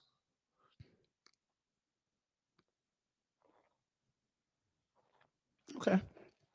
The next Facebook? Exactly. And the fact that Facebook was launched during my time at Harvard probably impacted other people's aspirations. Students had these great ideas. They didn't have the technical ability to do it themselves, but knew they wanted to accomplish. And all they need was to find the right persons, except that Harvard was filled with a bunch of similar people.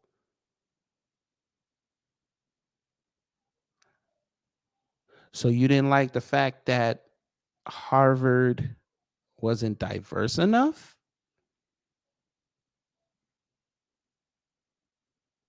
But I thought affirmative action. Somebody interpret that for me. I'm finna say it again. Somebody interpret this for me.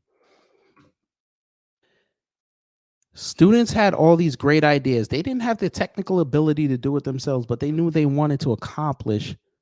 They knew what they wanted to accomplish, and all they needed was to find the right persons, except that Harvard was filled with a bunch of similar people.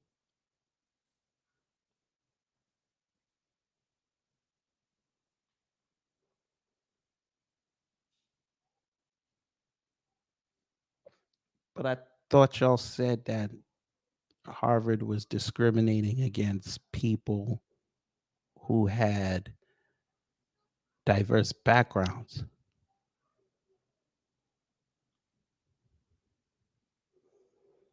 They had a system in place where they could have addressed that, and y'all just knocked it down. Now they're going to be exactly what they wanted to be whenever they wanted to be.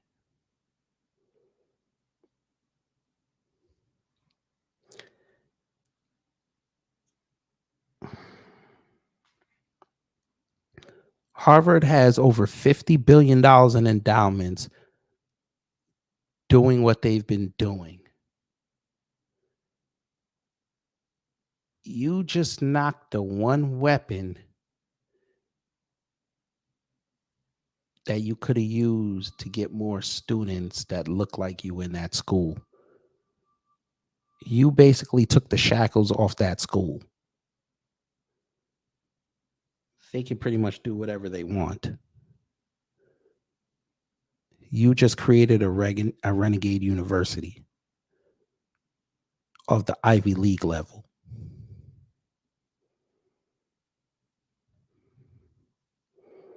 However, right down the street, you have Massachusetts Institute of Technology, which has a higher concentration of people with world-class technical capabilities. Though separated by only 2 subway stops, the distance was enough of a barrier to limit the type of communication that should have been taking place. If that barrier existed within Cambridge among these 2 heavyweight institutions, one could only imagine a gulf at a national level.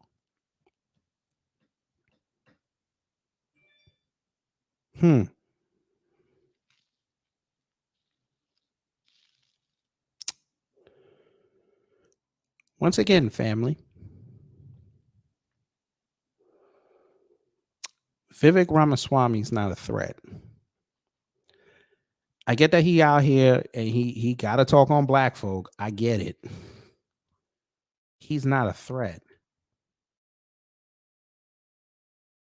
And it's just ironic that it took a black woman to expose the fact that he's not a threat. He literally crashed out on one of the biggest black platforms in the world. And she didn't even have to do much. She let him talk.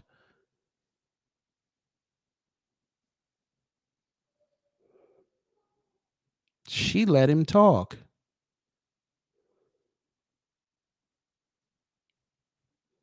You don't believe me. You don't believe me that Vivek can just sit in front of a black woman and just talk. Okay. Hey, you Ramashills, you hair combers, come here. He put this up yesterday.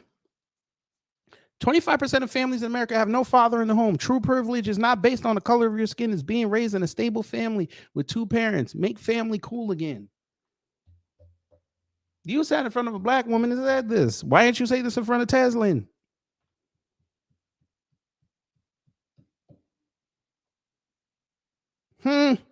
Let's see what you said. Part of the reason I talk about national identities, I think that's an input to questions like the economy, input to how we stand up to China. I have real specifics on how we're going to do those things, but we have to believe in ourselves first. One of the foundations for self-confidence and belief is the nuclear family. Mm-hmm. And so, you know, and you can maybe, if you'd be so kind as to even afterwards follow up with some of these sources, et cetera, I promise you, we will be citing the correct facts. I just want to be, and I believe in 4-letter words like fact.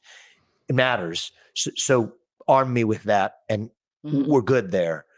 But let's actually talk about the solutions, right? So we share this belief that the nuclear family structure, so the numbers, you know, I said 70%, really the number's 41%. But more broadly, we do have a fatherlessness epidemic. It's not just black communities, right? It's a big problem in white communities and Hispanic communities as well.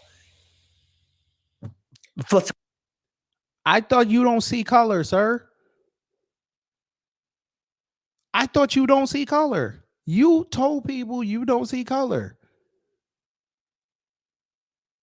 You said we were founded on I follow the ideals. I'm paraphrasing, of course. You said I follow the ideals of MLK, not the color of their skin, content of their character. Why are you mentioning race when you're talking about fatherless homes? Every race is following that. You should have just said that's an American problem. Why are you mentioning race?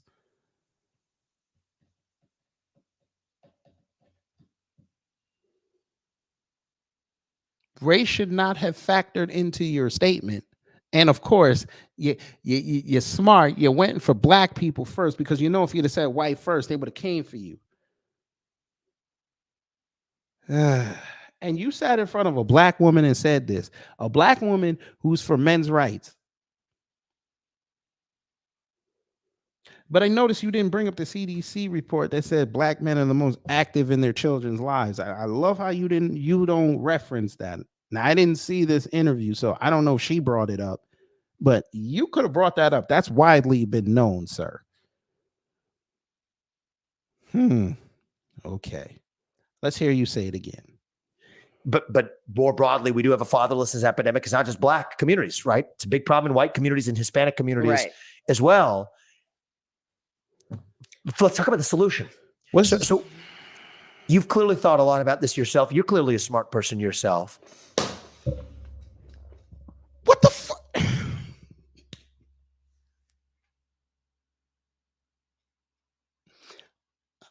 he would never say this in front of a white person. I'm telling you this right now, family. He would never talk like this in front of a white person. How do y'all not see this? All you Rameshills, you Swami swears. Why are y'all not seeing this? Why is it us? And I know y'all gonna say, "Oh, it's black people." They y'all almost. Why are y'all not understanding this is how he is? If he's got this much hate for black people, because this is what this is, what do you think is gonna happen when he finds out that y'all not really supporting him the way he thinks y'all are? He gonna turn on you too. You saw what he did with affirmative action.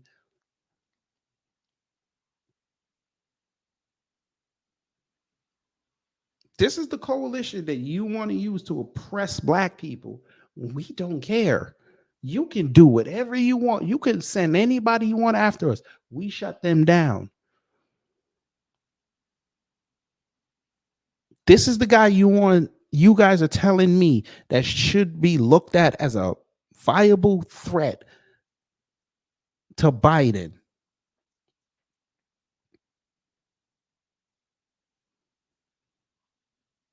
Y'all are the same group that talks about how black people are voting 90% to Democrat every time. Yet we have stats from the last two elections that wholly contradict that, but okay. And I'm talking about the midterms and the 2020 election. But y'all still run with that narrative. Okay, it's fine. MAGA is not evolved thinking. Okay, fine. You literally just heard this man bring up fatherless homes.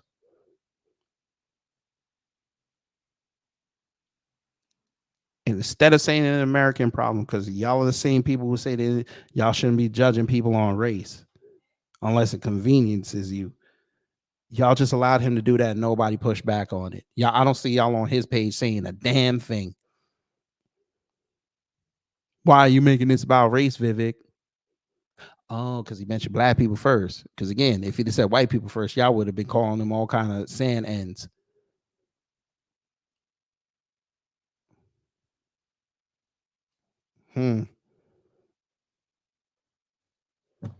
Let's talk about the solution. So you've clearly thought a lot about this yourself. You're clearly a smart person yourself. I'm all ears. Go say that to Hannity. Please go say that to Gutfield. Please go say that you're clearly a smart person. Please go say that to them. I'll give you credit.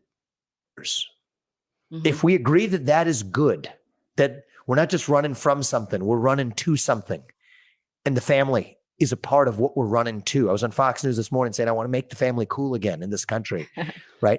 I'm all ears, Christy. How do we do it? But he ain't Trump, right? He's not Trump. Make family cool again. He ain't remixing Trump. He ain't doing it. He ain't doing it, right? I'm making this shit up. I literally told y'all he's remixing MAGA and y'all are allowing this. You sat in front of a black woman and say you're clearly a smart person, but y'all, the fact that black people do not have, I shouldn't even say that.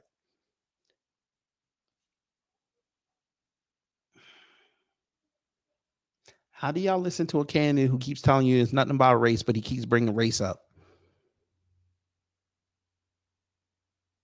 I ask you again, MAGA, I ask you again, you MAGA adjacent fools. How do y'all keep telling me that it ain't about race? Y'all keep coming in my comment thread telling me that he is a candidate we need to watch because he's different, but he's making it about race after he declared that it's not about race.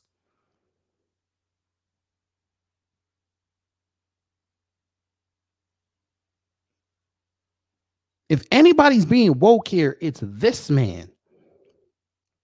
Mr. CEO of Anti-Woke. He's literally bringing up woke talking points.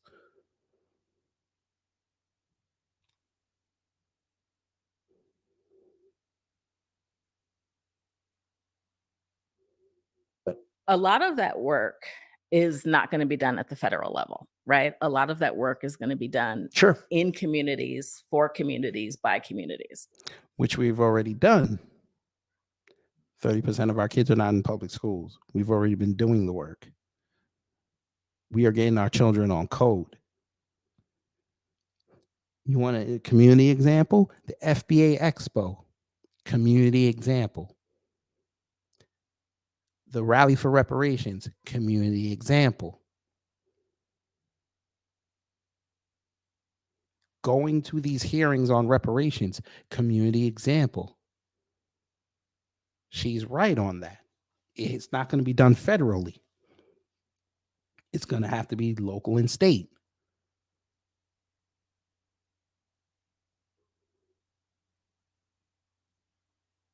But you saw his face when she said it's not going to be done at the federal level. Watch his reaction. Be done at the federal level, right? A lot of that work is going to be done. Sure. You see how pissed he got? Because he knows if he ever becomes president, we're not going to be looking to him to fix the problem. He's not going to be the savior that Obama was. He's not going to be the savior Trump was. To a lesser extent, Biden, he's not going to be the savior that they thought. He's going to be what he really is, the CEO of a country. He don't like that. Be nice. Let's be nice. We don't have to go there. I mean, you're not wrong, but you didn't have to say it. I mean, good Lord. In communities, for communities, by communities. But what you can What are you looking at, sir? Are they telling you got to leave like Envy did? Are they telling you got to leave? do is you can help to get the progressive boot off of the neck of the family. And that is really what you talked about as far as shutting down a lot of those alphabet soup agencies, cutting through a lot of the regulations that, you know, help to destroy the family or the mobility of our inner cities. That's what the federal. What are you writing, sir? What are you writing? Wait a minute. See what I'm family? Family. Family. My father graduated college with a marketing degree. One of the things in marketing that they teach you is when you're negotiating deals, you watch body language.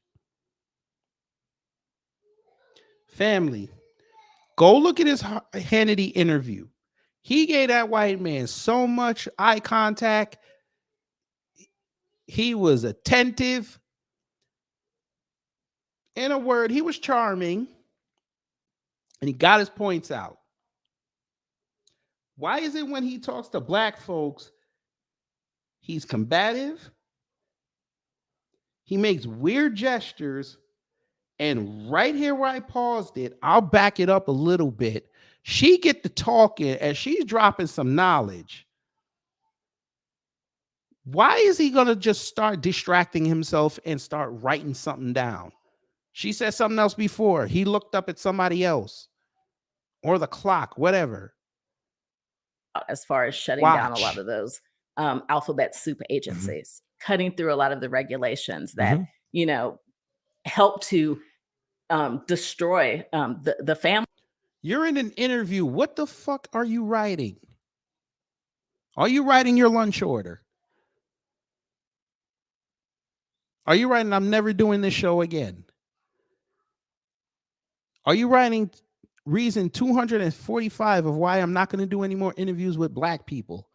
What are you writing, sir? You have somebody talking to you and you're not showing them the courtesy of looking them in the eye and at least act like you're listening. But y'all want to tell me this is a guy that we need to be paying attention to.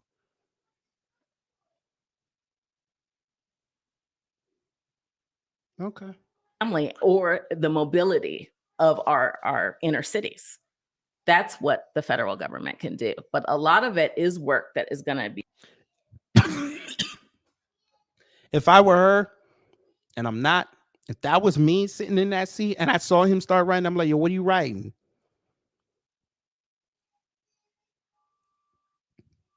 I'm like, oh, would you like me to end this interview early? Because you're clearly distracted. She's giving knowledge right now, whether if you believe it or not, and he is being very disrespectful. This would have been Trump doing this. We could have seen the think pieces. DeSantis would have done this. We would have seen all the think pieces. This would have been Tim Scott, Nikki Haley, Asa Hutchinson, any rest of them.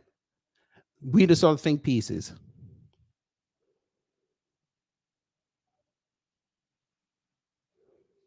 Hell, even Biden, with his limited cognitive abilities, let him would have started doing something way out of there, doing this. Here come the think pieces.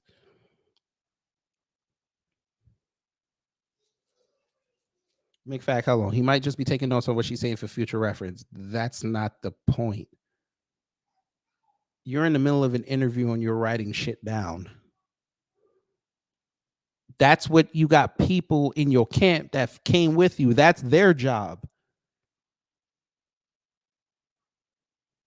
Hell, this is on a podcast. You could just easily reference it back whenever you want.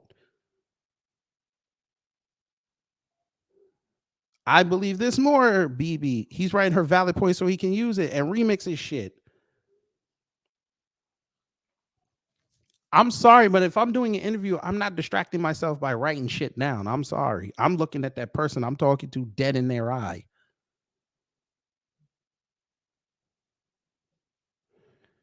Baklava, I think, is Greek. I think you mean curry aioli. That's wrong. I shouldn't have said that. It wasn't my fault. Somebody in my crowd said it. But you get on the floor for this clown. He's a bum. He's trash. And you know it. And every time you bring him up, I'm going to let the world know exactly what he is. This is your man. Let me finish it off. Be done. And it's being done. There are, I have a nonprofit. I swear to God, if they stop this clip and he's still writing, I'm going to lose it. Nonprofit that speaks to that. I can speak to a lot of people that have a nonprofit. Great. I agree with that. Bruh. Speak to that. It's of course right. It's going to be bottom up, but bruh.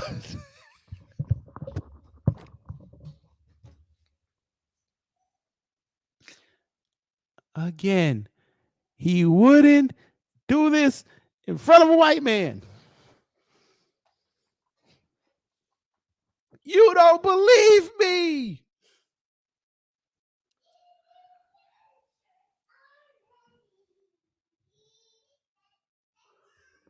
You don't believe me. Fair use. Ramaswamy, the biotech entrepreneur and political rookie. He made a surprising presidential bid back in February, calling himself an outsider. By the way, this is a white woman. Republican culture wars and says it's time to rethink a number of federal agencies. But Ramaswamy, like other GOP candidates, trails the undisputed Republican frontrunner, former President Trump. Ramaswamy has been a vocal defender of President Trump. Joins us now to discuss his campaign and that pledge to pardon the former president. Vivek Ramaswamy, welcome to Fox News Sunday. It's good to see you, Shannon. Okay, so you have said you would pardon the president. You've asked others to join and do the same.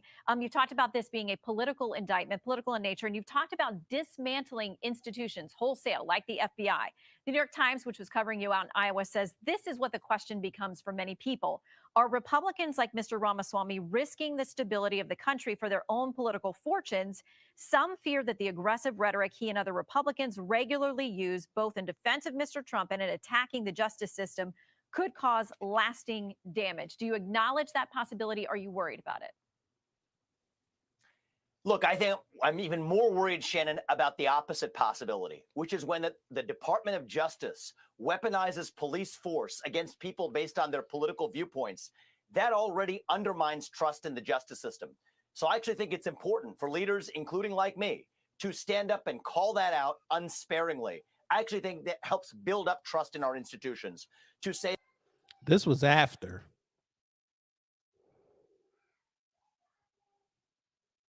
because he just put that clip up yesterday. I was after. All right.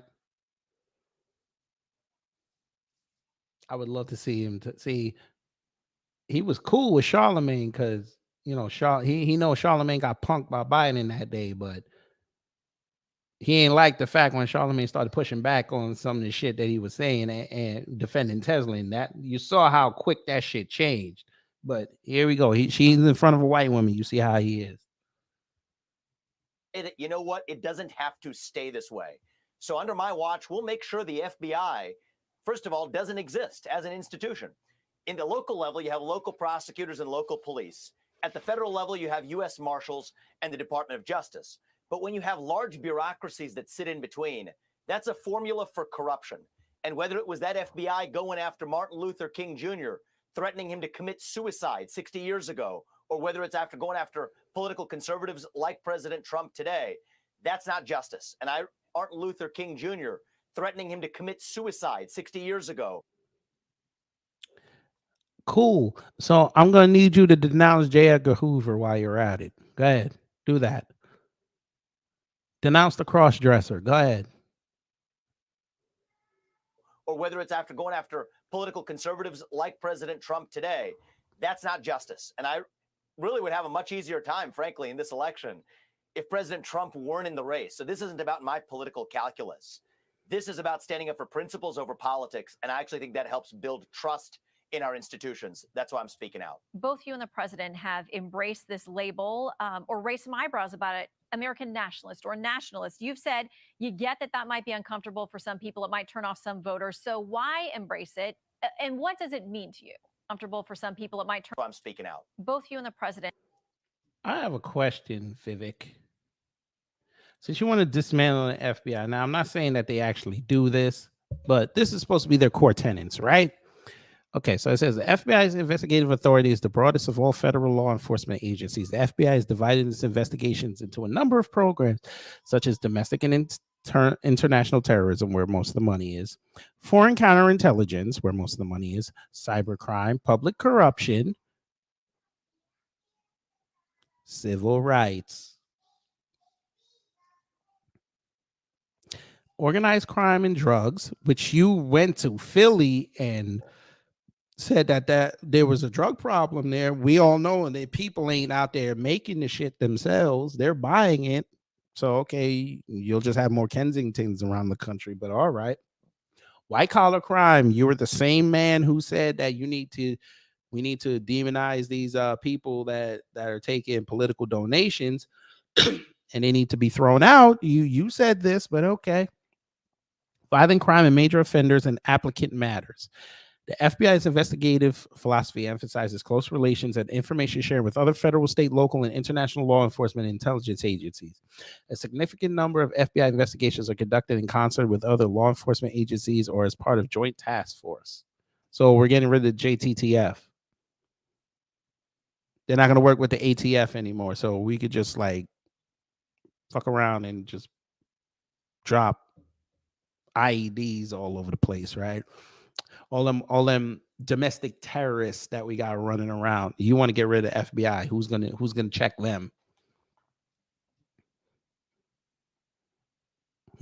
Y'all finally mentioned white supremacy exists.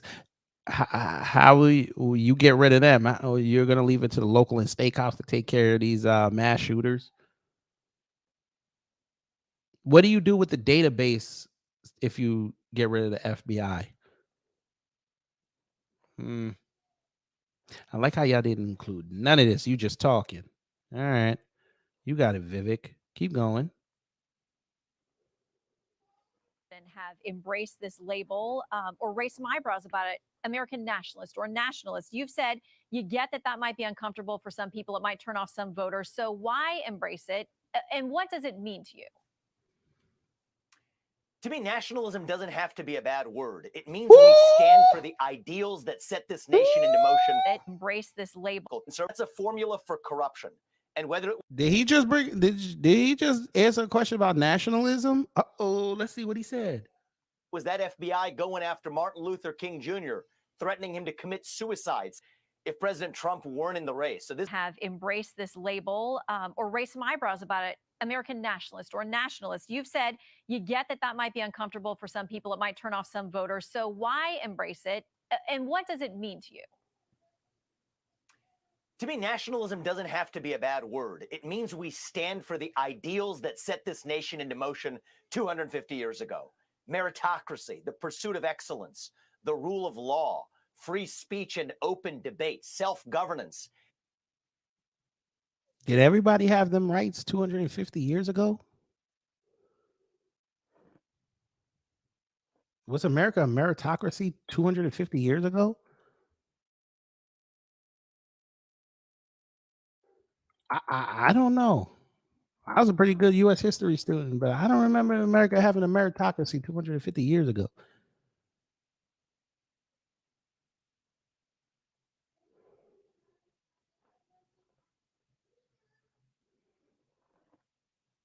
This happened at your school, Vivek.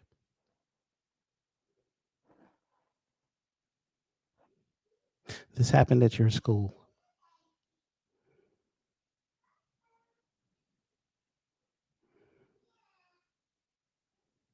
The meritocracy of them with the cheating scandal. Yeah. Are you going to announce William Singer? Professor Black Truth talked about him. Are you going to denounce him?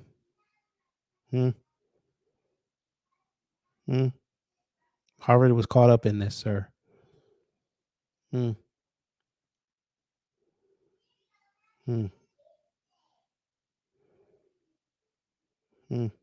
Look, even the New York Times said it's ripping America apart. Civics Nation. The thing that you said that most kids don't know about. The civics organization said that it's not a meritocracy.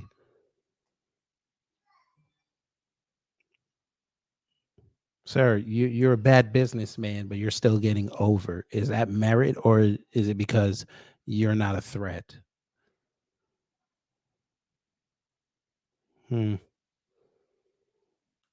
These were the values that won the American Revolution, Shannon. And I think we need to be proud of these ideals again. Young Americans across this country are no longer proud to be American. I am. And as the first millennial ever to run for president as a Republican, I think it is part of my responsibility to revive that civic pride in the next generation. And the beautiful thing about America is that we're not a country founded on an ethnicity or on a single language or a monarch. Oh, God. Play that again. Let me play that again. We're a nation founded on a set of these were the values that won the American Revolution, Shannon. And I think we need to be proud of these ideals. The rule of law, free speech and open debate, self-governance. These were the values that won the American Revolution, Shannon. And I think we need to be proud of these ideals again. Young Americans across this country are no longer proud to be American. I am. And as the first millennial ever to run for president as a Republican, I think it is part of my responsibility. So you use the old black trope of being the first. Okay. To revive that civic pride in the next generation. And the beautiful thing about America is that we're not a country founded on an ethnicity or on a single language or a monarch.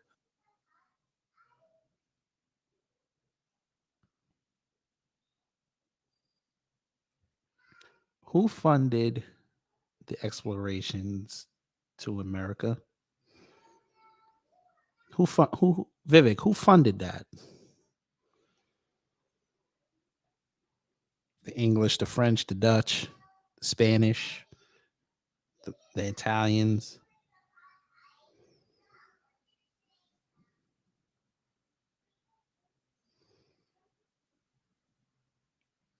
Who did they oppress when they got here? The natives, correct? They already had it established. They already had this land, some of it cultivated. They had built societies and civilizations on this land before Europe even found it, before Africa had some of its residents taken and put over in this land. What do you mean it wasn't founded on? It wasn't founded by monarchs. The literal fight for independence was against the British Empire. The southern United States was literally a purchase from who? Go study the Louisiana Purchase, sir.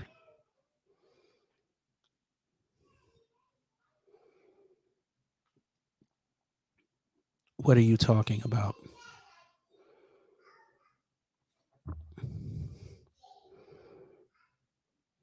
We're a nation founded on a set of ideals that brought together a divided group of people 250 years ago. Yeah, and one of them was enslaving black people.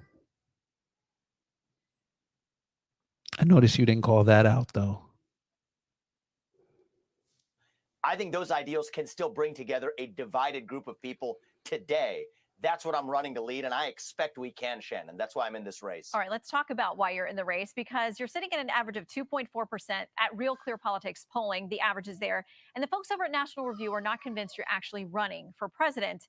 They write this: like Mitt Romney, Ramaswamy speaks conservatism as a second language. And like Mitt Romney, he doesn't quite know it. Ramaswamy isn't Refresh really it, running Maxwell. for president. He's building a ginormous mailing list. The writer argues that running and losing can actually be very lucrative. TV and radio contracts, book deals, speaking fees. They think that's what you're about. Why are you smiling so hard? Because that white woman's asking you questions. Where was this smile when Teslin was asking you questions? Where was the smile when that black woman was asking you questions?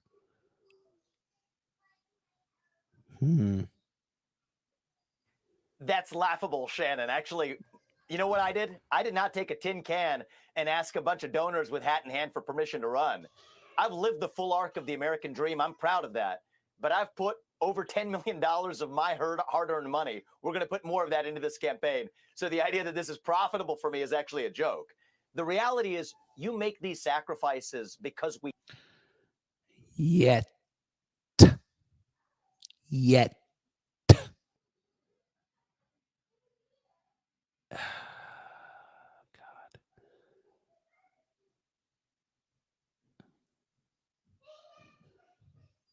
Ooh. Shannon Breen is actually a lawyer. Now I know he's going to look down on her because she went to Florida State.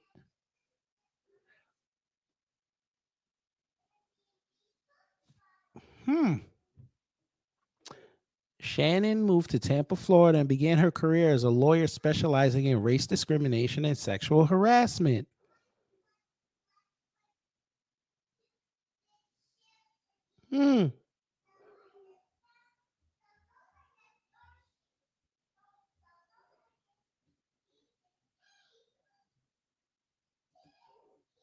We care about something greater. That is our country. I think we are in the middle of a national identity crisis, where if you ask most people my age and even younger, what does it mean to be an American? You get a blank stare in response. I think that's a problem. Bullshit. They actually have a response. You just don't want to say it. I think too long, the conservative movement, we have been running from something. I am in this race to start leading us to something. Oh, Lord. Okay, sir, you just dissed the conservatives.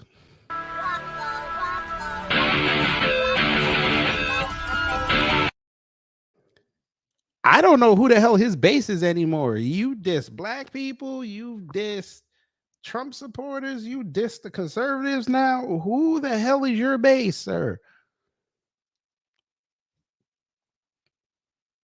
To our vision of what it actually means to be an American today, to speak the hard truths that others in the Democratic Party and even others in the Republican Party are afraid to speak out loud. There are two genders. God is real. Fossil fuels are a requirement for human prosperity. That last one actually got me censored on Microsoft-owned LinkedIn. But I do think it's going to take an outsider, not somebody who grew up in the political system, but a true outsider to get the job done. That was Trump in 2015. But I'll tell you this, Shannon, I am polling a little bit ahead of where Trump was in June of 2015. The debate stage is going to be a crucial next step. Okay. Sir, June 2015, Trump was polling at 3% at 3%. Actually, it was a lot lower than that. I think it was around 1%. Nobody took him serious until he started talking. Oh, we know. Oh, we know. We know. Torian, this is why we're the educated class over here. We know all this. It's these idiots that are having more numbers than us. They don't see this. They don't ask these questions because they're going to have to come to grips with the fact they don't know nothing about politics. They're going to have to come to grips that the dumb gorillas that they love running around calling us names and who really don't like thinking about politics unless it's time for election time, even in down years, we are still politically savvy. We are still politically educated positively, and they don't like that.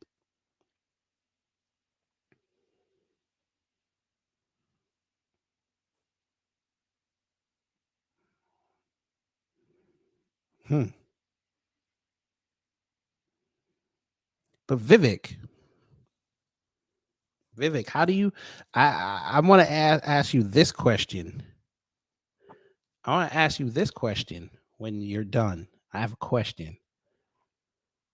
Step, and I'm confident we're going to not only win the election, but do it in a landslide like what Reagan did in 1980. And I think that's the Like I asked on Twitter, who is we? single most unifying thing we can deliver for the country. You do talk a lot about being an outsider. You're new to this political game. One of your most ambitious desires is to dismantle part of Washington. You talked about the FBI earlier. You talk about this with respect to federal agencies, the administrative state. Washington Post, George Will writes a piece over there saying Ramaswamy, who has not encountered many problems that are impervious to his charisma and certitude, believes that a forcefully expressed presidential vision can conquer Washington's viscosity. When he has lived longer, he will know better. You really think Washington is going to allow you to come in there and act like Trump?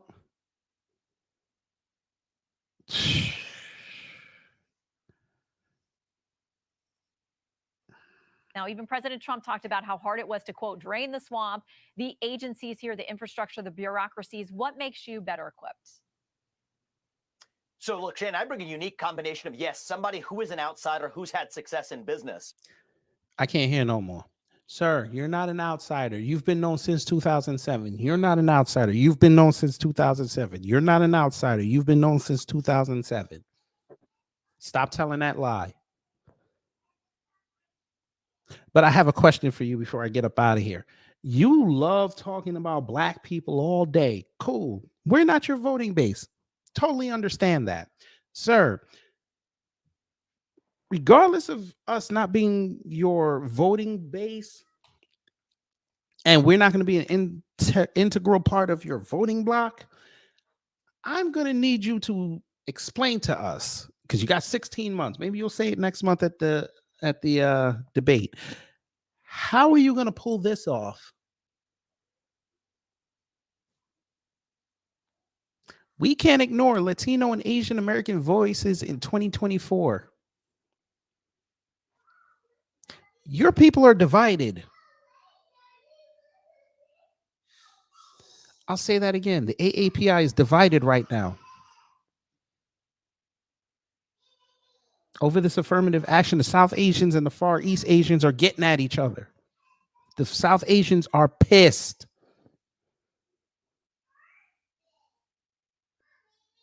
Because them trying to play black adjacent ain't gonna work. They were a double minority. They just lost that privilege. I said it. They saw Command Me come up and she was like, damn, she Desi and she black. We can play the Desi card and we can get in. Can't do that no more. Because the Far East Asians said that we couldn't get into Harvard and Yale, then nobody should. So they're mad. But I need you to rectify this. What is your message for the Latino and Asian American communities? What is it? What's your plan to galvanize those votes? You can't just go use your face and your hair, sir. That ain't going to work. They don't want to hear that.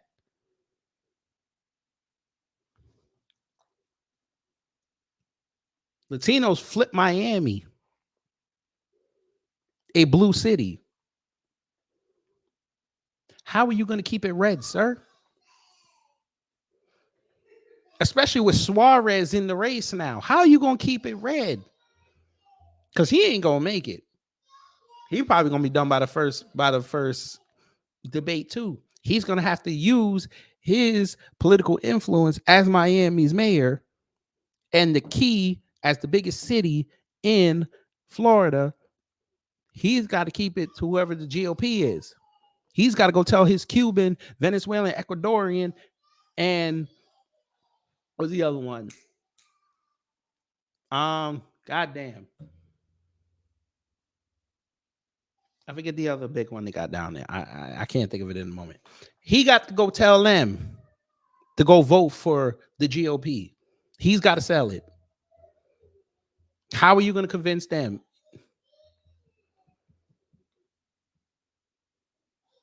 Sir, you're going to have to go to California for the Asian American vote. How are you going to convince them to go red?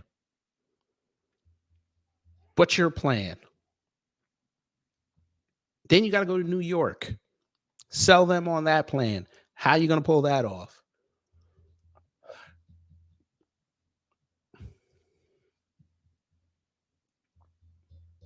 But you're so focused on black people, you don't have a plan.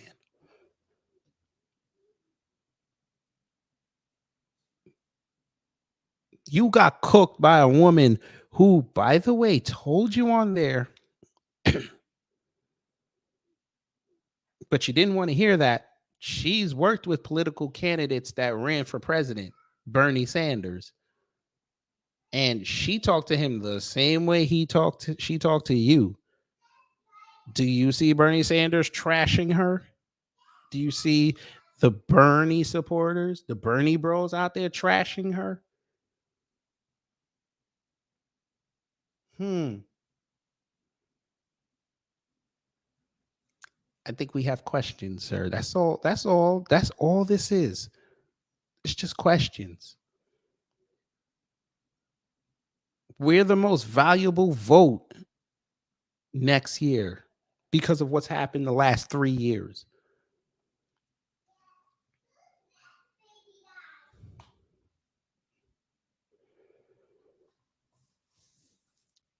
But of course, y'all need to be shown because you won't listen to us. Okay. Gotcha. You're going to find out on August 23rd when I stream the debates. Y'all are going to find out. All you need to do is watch that debate and then go on social media and look at how black people talk. That's going to set the tone for 16 months. But all right. You got it, Vivek. You win. You, MAGA, Candace, and the AAPI. Y'all know what they got to do. That's right. One more thing. Bye-bye, bitch. Because y'all are going to learn very quickly how devoid of power you really are.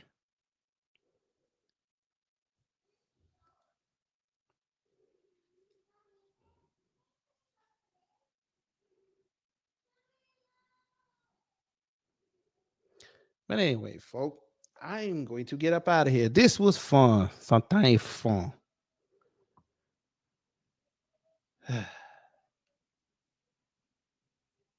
Politics are fun. They're so fun. Hey, before we go, everybody, thank you for coming in. Make sure you share, like, and subscribe. Also, thank you to Key Prince for becoming a member. It's only 99 cents. Focus my camera. Focus. There you go. I said focus, goddamn. There you go. It's only 99 cents. It'll help the It'll help the platform and help get me gifts for the baby. Shamika Gray said, "We's French." Shit, we. That's what they're gonna do to him that night. They gonna piss all on that man. Oh boy. And all them ramen shields, man. They like this right now.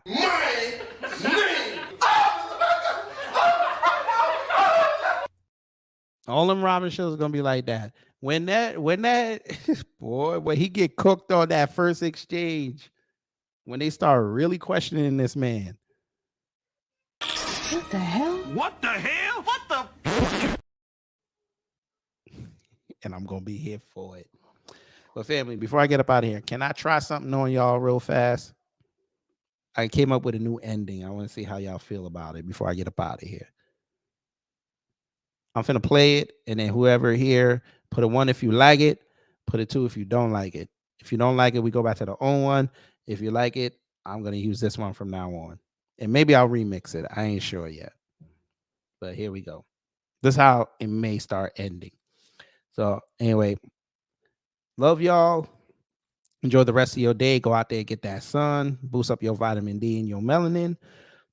Take care, stay safe, and you know what to do when agitators of peace kind of mess up your existence.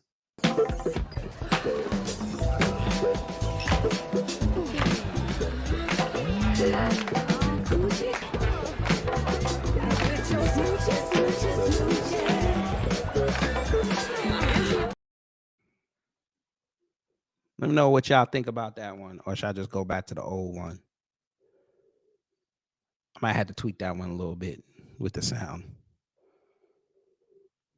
So if you like that one, put a 1. If you don't, put a 2. All right, The Rock said 2. Okay. Kelly said 1. And edited. Okay. I don't know if I'm gonna get in trouble with that song. I'd rather leave the song, but I'm probably gonna get in trouble if I play that song because it's Staple Sisters.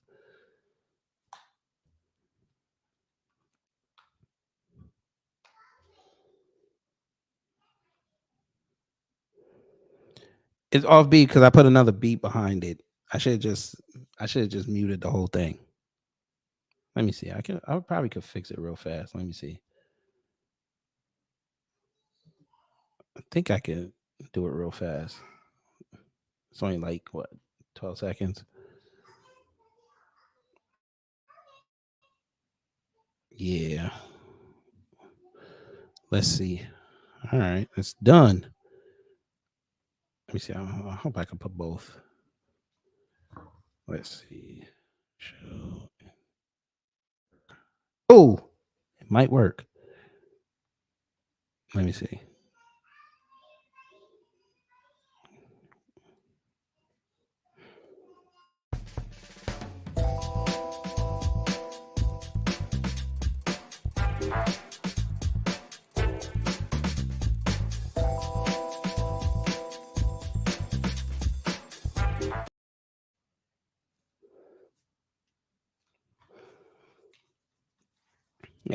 Yeah, I think the Staple Sisters. I think Warner Brothers gonna hit me with a copyright if I play the real song.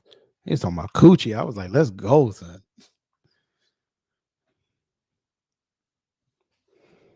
The racists probably gonna get mad at me talking about that's all them niggers do is dance all day. I'm like, yeah, but we dance on code and on beat, not like you motherfuckers. I seen y'all be dancing. Y'all, how you, fam? I seen white people dance off beat with square dancing. How's that work? I need to know how that works. How you dance off beat to square dance music? All you gotta do is step.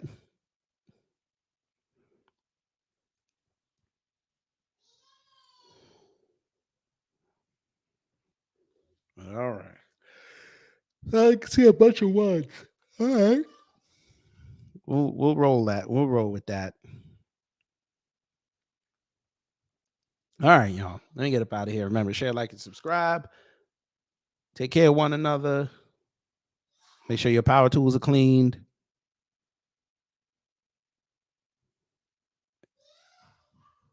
And you know what to do when the agitators of peace come to mess up your existence. One. See, I'm fucking up already. That was the wrong one. Let me move this back up. I'm messed up already. And then we delete this one. All right. Y'all know what to do with the agitators of peace come to mess up your existence. The remix.